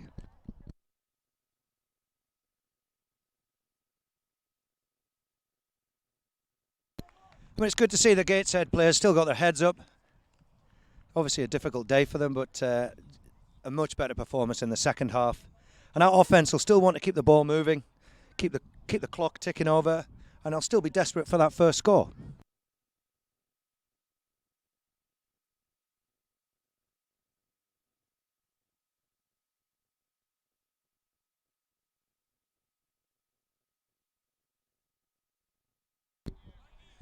So, quick time check. We've got 5:42 left in the game. The score is 56 to the Vikings, 0 to the Senators. And it's going to be Vikings to kick off. Usual suspects back. And we've also got Misbah Islam, number 23. Josh Penny with a short kick. Chip kick over the middle to take away the return. Lineman falls on it. Nice safe play.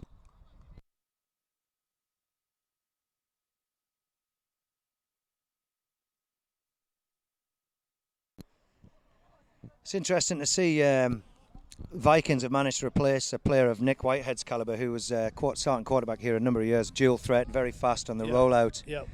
You know, one thing me personally I thought they would struggle to do was, you know, replace a player of that calibre. But their starting quarterback certainly come into the system and play particularly well. Once again, a dual threat. It makes it very difficult for defences to defend the whole field. He was certainly a talent, and he was a big loss. You know, he's now gone to play at the Falcons because I believe they're having a very successful season as well, aren't they're they? doing okay. Yeah. Don't go on about it. We QB Rob Watts back to pass, throws on the out. complete. Steve Taylor catches the ball, scampers past the first down marker, or is he just shy? So once again, a bit of success passing out into the flat, slightly deeper this time for Gateshead. Interesting to see. I think that's the first time they've opened up with a pass on a set of downs for quite a while. Yeah, he's a little bit short. It's going to be 2nd and 2, 1.5 maybe. All that does is that forces Vikings to commit more men back into the secondary. Vikings have now got 4 guys plus a 3 safety back, which means fewer guys on the line of scrimmage. It's good defensive play there by number 40. Didn't commit to the tackle, managed to maintain outside leverage, strung the play, and He was eventually brought down by Matt Dyke, who's been our defensive MVP the last 2 games. he did there, but number 40 made the play there. I mean, he played it textbook. Yeah. And I think no gain there, which brings up a 3rd and short. So now you see that Vikings have got 4 linebackers and a free safety. They've got slightly fewer players on the line of scrimmage. See if Gateshead will have any success running this between the tackles. Hand off between the tackles. That's good hard running for the first down. That's Misbah Islam, former Vikings player. Once again, another player that's come up through the university system. He's playing adult football. It's good to see. He set his blocks up well there. One thing you find with that is running backs can be impatient, but he managed to hang back and find the hole. So 1st and 10, just in their own half for Gateshead. Misbah Again, it's Islam on the Misbah. counter. Follows his 2 lead blockers, but Vikings a bit more stouter on that play. Got a late flag. Another flag.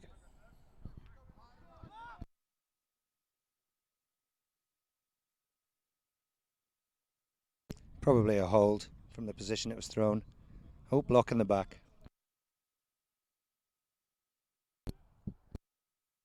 That's unfortunate for Gateshead. It seems every time they get a little bit of a momentum running, it seems to get snuffed out by penalties or mistakes.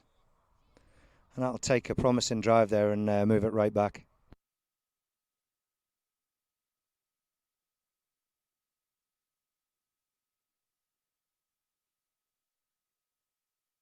Yeah, it's still first down. It's 1st and 20. You'd expect to see Gateshead at some point in this drive test the deep ball.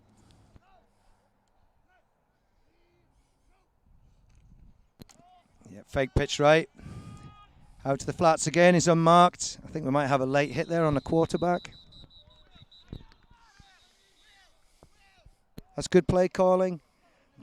Vikings defense crowding the box there, which means the flats aren't defended particularly well.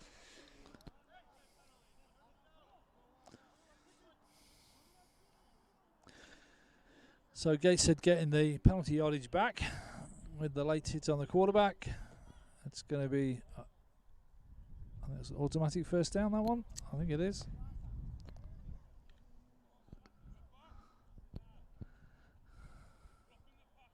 Roughing the passer.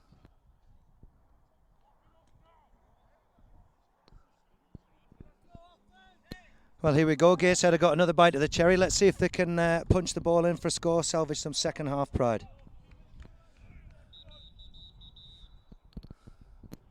Just a moment for the chains to be reset. That's the 2-minute warning. How many times have Vikings scored this half? Vikings have only scored once this half. Gateshead will be looking to score again.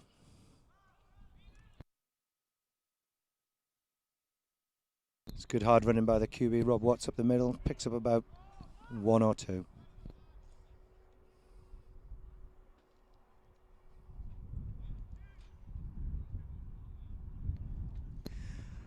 I mean, as we get towards the end of the match, I'd certainly say that number 8 on the Vikings defence would be my pick for defensive MVP in this game. He's faced the majority of the Gateshead rushing attack, and he's been there on every play. He's disrupted them.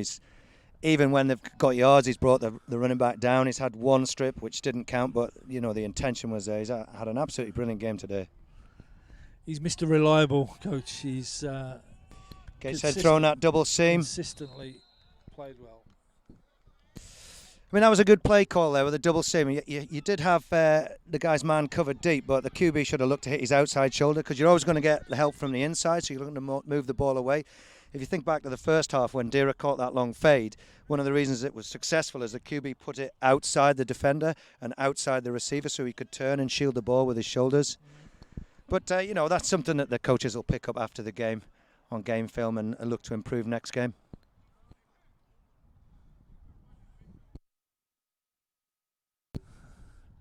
So, timeout again.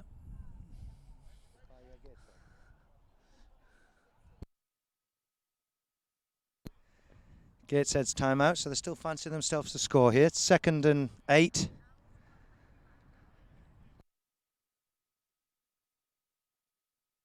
As a defensive coordinator now in the Vikings, I'm looking at their success they've had has been thrown into the flats. I'd look to keep those cornerbacks deep. Go some sort of cover 2. Make sure you don't give away the big shot, but make sure really what you want to do is stop that one successful player that Gateshead have had the second half. That's thrown on the out pattern.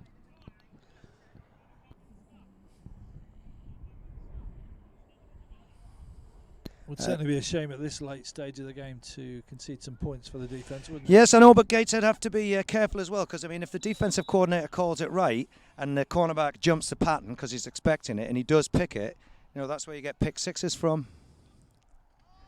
Fake. QB flushed out the pocket. Got some space.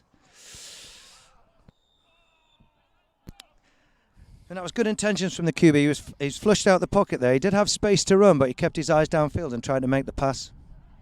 So now it's decision time, coach. 4th down. Oh, you've got to go for it. So the question is what you're going to do. I mean, for Gateshead here, they have to try and go for it and salvage a score out of this game.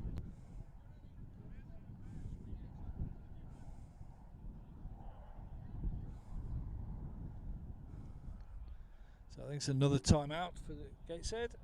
I mean, personally, I'd be looking to throw corners to both sides and put the ball on the outside shoulder.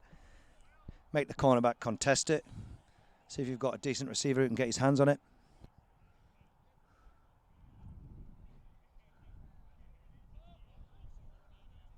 Certainly a play we ran a lot at Teesside University this season. Short corners and long corners. It was quite successful, especially against cover 2. Where you've got the safeties thinking they've got numbers back, but they tend to get beaten outside. As long as you take that corner and flatten it, clearly don't have a lot of ground to space to cover, sorry. That sort of thing takes practice and practice and practice, though.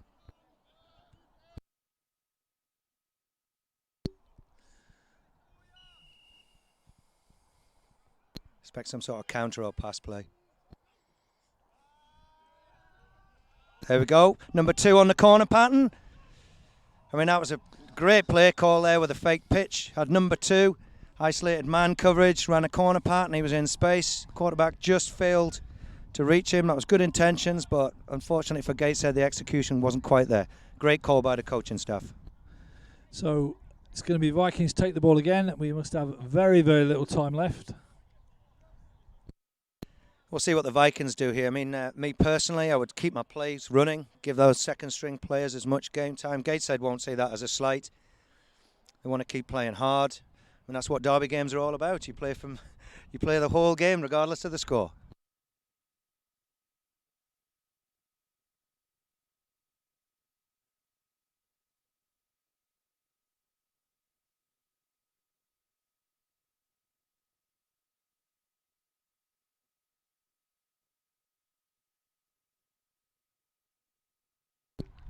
That's the end of the game. Final score, Vikings 56, Senators 0.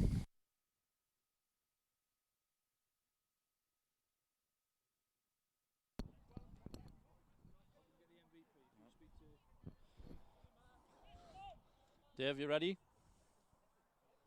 2 seconds. Enjoy that.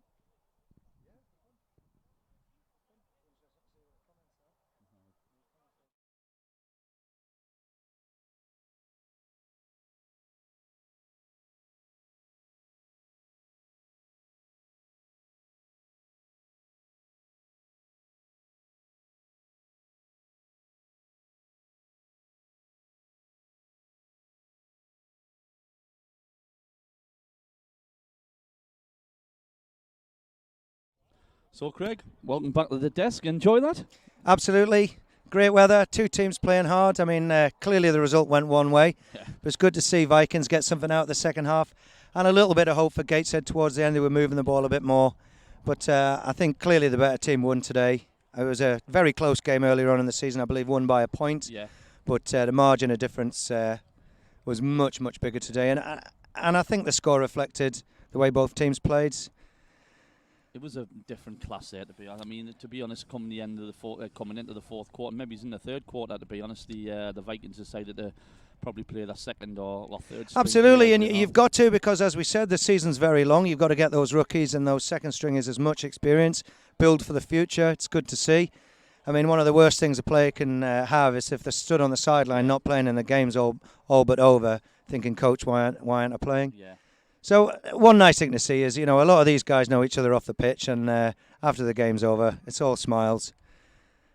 It's a few players have played for both teams. I know it's always difficult losing a derby, but thankfully I don't think there were any nasty injuries today, so both teams are able to go on to the next match with a full roster, try to improve. Clearly Gateshead trying to cement that second position in the division, make sure they don't get relegated. A real playoff battle between them and Leeds, which I think, to be fair, they've almost won. And at the other end of the division, you've got Vikings now looking undefeated. Is that 7-0? Yeah, 7-0. 7-0. Yeah. No disrespect to Leeds, but they should expect to beat them. Glasgow have got to travel down. That's going to be a tough game for them. And then I believe the final game's against Lancaster Wolverines. Yep, at the John Charles Stadium as well. So it's an away game for Vikings, but you're looking at towards the end of the season, trying to protect an unbeaten record. Yeah. You expect to see the full team travel to that. You expect that spirits to be high. And Lancashire, if they could beat an undefeated team, that's a good way to round off the season, whether you make the playoffs or not. That is a good way to say this is where our football teams finish the end of the season. So I've got to be honest, when Lancashire come here, they are a good side. They're well coached. Once again, they're well coached, and I know previously they've been a Premiership team. I don't believe they've been in the second division for a long, long time.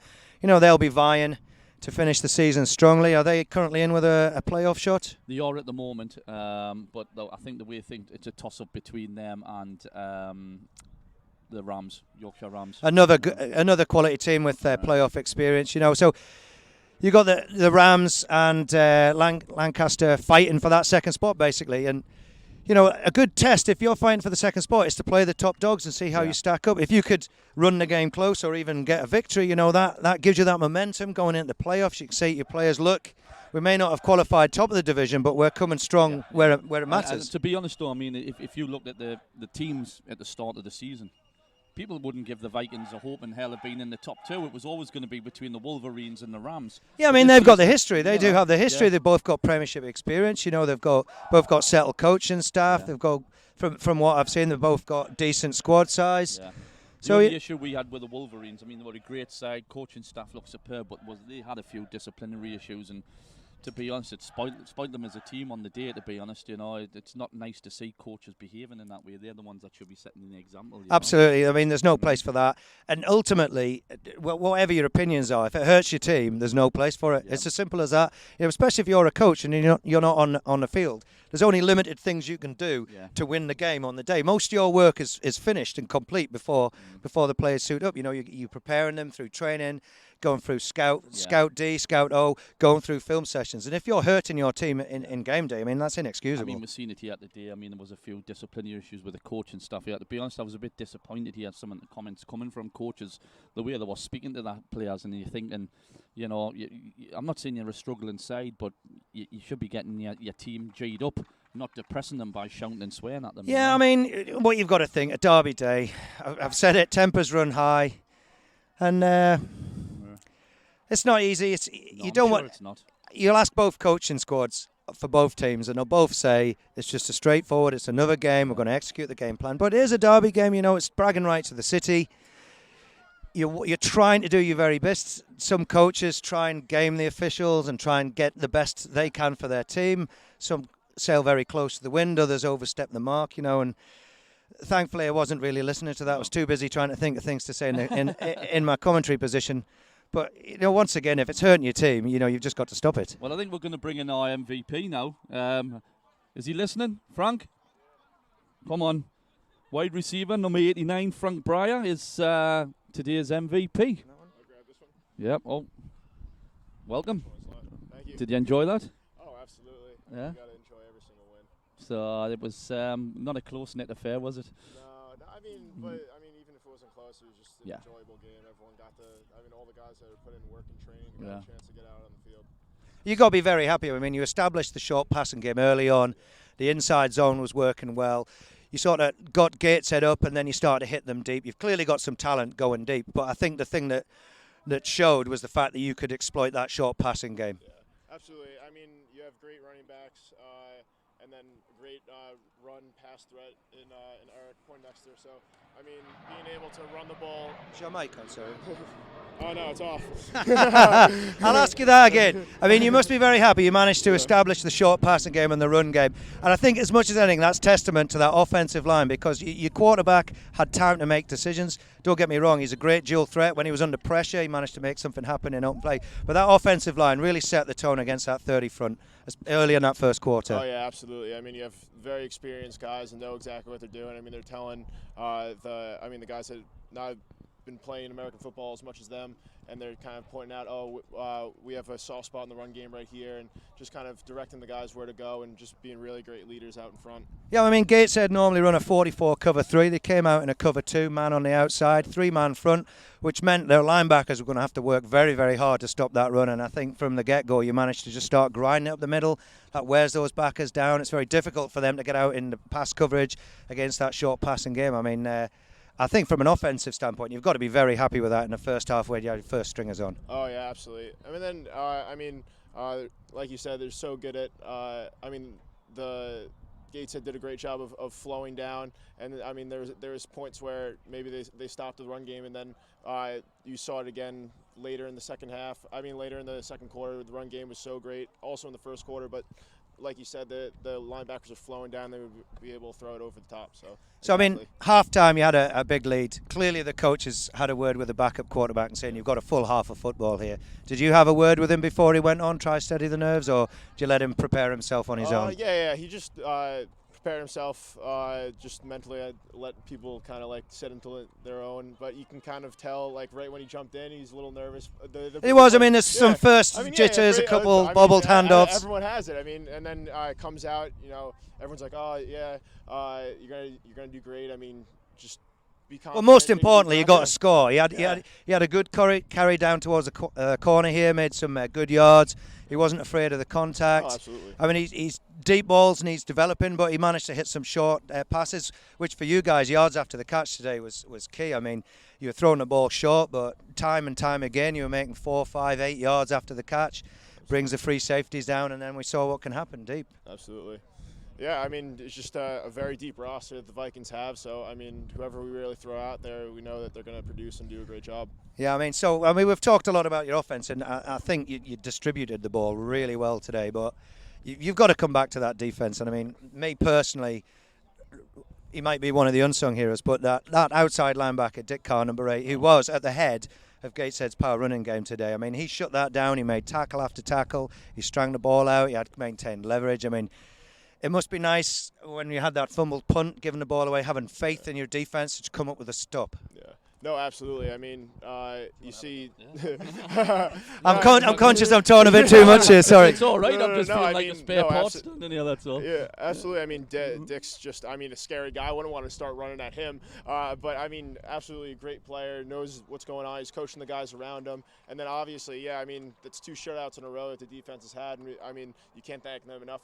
They put the offense in great spots. So yeah, absolutely. I mean, everything from the D line to the secondary to the linebackers is just all around great players. We'll leave special teams for a little bit now, although you did actually kick every single extra point. I think that was 7 or 8 extra points. But I mean, for me now, you've got Leeds, I believe, next week, who are currently struggling at the bottom of the division, and they're probably going to be demoted. I mean, what are you looking to get out of that game? I mean, clearly you're going to prepare as normal and you're going to say all the right things. But I'm just being signalled now. It's time for me to shut up.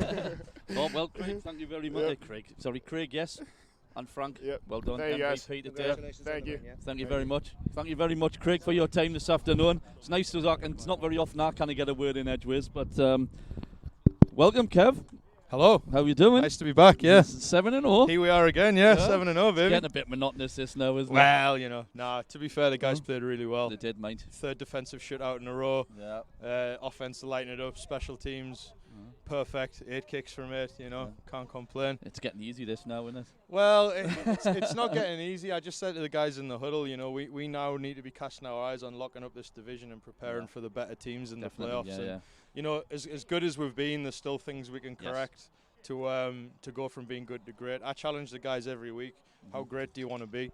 Because right now we're a really good football team, but the difference between good football teams and great football teams is the amount of mistakes they make, and we still made a few mistakes today, but we'll correct that in practice. Yeah, and definitely. Bring on Leeds next week. Yeah, I mean, we're 7-0. Realistically, I think we're going to go 8-0 next week. It would be nice, but you never can count your chickens. But absolutely not. I mean, I've done something myself today for the first time. I came over and I got involved with the team during the game, and to see a different aspect of the game myself, because I'm learning as much as everybody else. You know, the discipline on one side of the field to the other side of the field. Yeah, just complete opposite. Yeah, and I preach that to our guys. Like I'm a disciplined guy, and I believe in playing the game in the right way. But the thing is, it's a competitive game. It's a contact sport, and sometimes tempers get riled, and sometimes tempers overflare. But we kept our cool. We did our job, and we came out 56-0 winners, and that's all I want to say. I mean, like I say, as we were going to 3rd, 4th quarter, we started bringing in a few 2nd, 3rd string. Such and that, it's nice to be able to blood these players. And these guys work hard in training. Some of our 2nd and 3rd string guys are at every practice, and they're learning and they're getting better. And we promise them that when the opportunity's right, they'll get game time. And a special mention to Jack, our QB, number 14, who he stood on the sideline and watched a lot of football this season. He's watched Eric come in and do well, and he got his opportunity today, and he drove us down the field, and we scored a touchdown. I stood there and I watched that, and some of the comments that were coming from the team. It's nice. Yeah, you might make a little mistake, but it's not negative feedback he's getting. It's always positive, and that can only be. And we were all, we were all rookies once, and he's a rookie, and he's going to have a great future in the game if he keeps working hard and keeps listening to his coaches. So yeah. So Leeds next week, are we going to take a full squad? We'll take who's available, Obviously, we've got a few guys whose last game it was for the Vikings today, because they go back home from these were university guys who are now got to go back home, and but we've got a good squad, we've got a talented squad, and whoever gets on the bus to go down to Leeds, we'll play and we'll come out with a win. And then in 2 weeks' time, it happens to be my birthday as well, so I've mentioned it to many people, but put it in your calendar, folks. Well, actually, it's not till the 6th, but we'll play on the 5th. All right, yeah. It'd be rude not to have a cheeky few, 1 or 2, wouldn't absolutely, it? Absolutely. But that's our last home game, and it's up against the Tigers. They're coming down from Glasgow. They're travelling. They're not a strong team to start with. Is that going to be 9-0 or I mean, I like, you know, we in my first interview, you said, can we go 10-0, and I said, why not? So, you know, one team at a time. You know, the coaches do a lot of work off the field, game planning for the next opponent. Right now it's Leeds. After Leeds, it's Glasgow, and you know, and then the Wolverines. We can only play what's in front of us, and right now we have no reason to not think we can't do it. But we need to keep working hard and keep executing. Yeah, and that's what you're doing week in, week out, and we can see that. We can see the improvement week in, week out on the field. Yeah, absolutely. And that's only down to credit to yourself and your coaching team, and not just them, but the players as well for turning up on.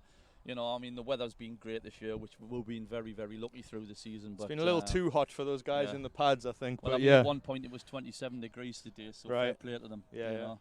And but it's onwards, upwards. World Cup final for two mediocre teams. I'm led to believe this afternoon. I mean, the World Cup finished when England went out, right? When was that against Colombia? But never mind. But no, Kev, superb, mate. Yeah, no. Once again, great game, great result, great discipline. You know, and thank you very much. No Thanks for everything you do at Vikings TV. No, we guys love are loving it. Like, you know, the guys are loving it. We are, and to be honest, the streaming and everything we're doing is getting better and better by the week. Yeah, you know, absolutely. and hopefully we're standing here in 2 weeks' time, going 8-0, 9-0. Yeah, well, you know, unbeaten all season. Eh? One at a time, baby. Yeah. All right, I'll bring in our game MVP, Jerome Klein. Had an absolutely brilliant game. Congratulations, Jerome. Different team with us in it. Did you enjoy that, mate? There you go, baby.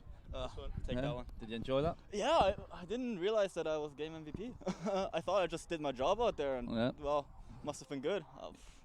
So, obviously, you know, you're playing over in Britain. What you find the standard of football here in the UK compared to it's getting better and better. So I played in Canada, and then I trained a bit in Germany in the Bundesliga 1. Right. And it's getting better and better. The universities are putting so much effort in it. Like I play for Newcastle University as well. Right.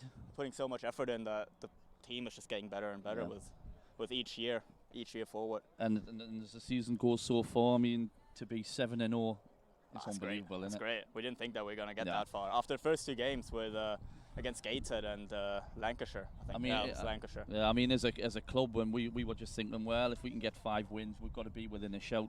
To be 7-0, potentially 2 easier games coming up. You know, I mean, can we go undefeated all season? I think we can. Yeah. We have a good bunch of people. Like, if we're not going to have any injuries, defense looks balls out every time. Offense now with the new QB, and he's phenomenal, isn't he, Eric? It looks like watching Madden, you know, like because last game I wasn't here, I was back home, and I saw videos of him. It looks like Madden-wise. He's a different class, isn't he? To be honest, it's quite standing on the sidelines watching it and just seeing some of the things he does. It's just different class, isn't it? Yeah, I know. You know, it must be embarrassing for some of these mediocre players watching him thinking, wow. It's just embarrassing for us in practice when he runs against our defense, you know. I mean, I watch him and people throw the ball and he catches them one-handed, and we struggle to catch it with 2. Or at all. But no, Jerome, that's fantastic. Thank you very much for your time this afternoon. Thanks for the all day. Go and celebrate, go and watch the World Cup, do whatever you're going to do, and enjoy the rest of the season. And we'll see you again soon. Thanks a lot. Okay. Appreciate it. Thank you very Have much, a good day. mate. That's brilliant. Thank you very much. That was today's MVP there, and onwards and upwards for the Vikings, 7-0. We'll be 8-0 hopefully next week. 2 weeks' time, we're back here at Druids Park against the Tigers from Glasgow, and then onwards to probably the hardest game of the season, going to be away at Lancashire Wolverines. But hopefully by then we should have the league sewn up. But it's been a great day again, sun shining, and the Vikings have went out there and absolutely destroyed the Senators. See you again in 2 weeks' time. Goodbye.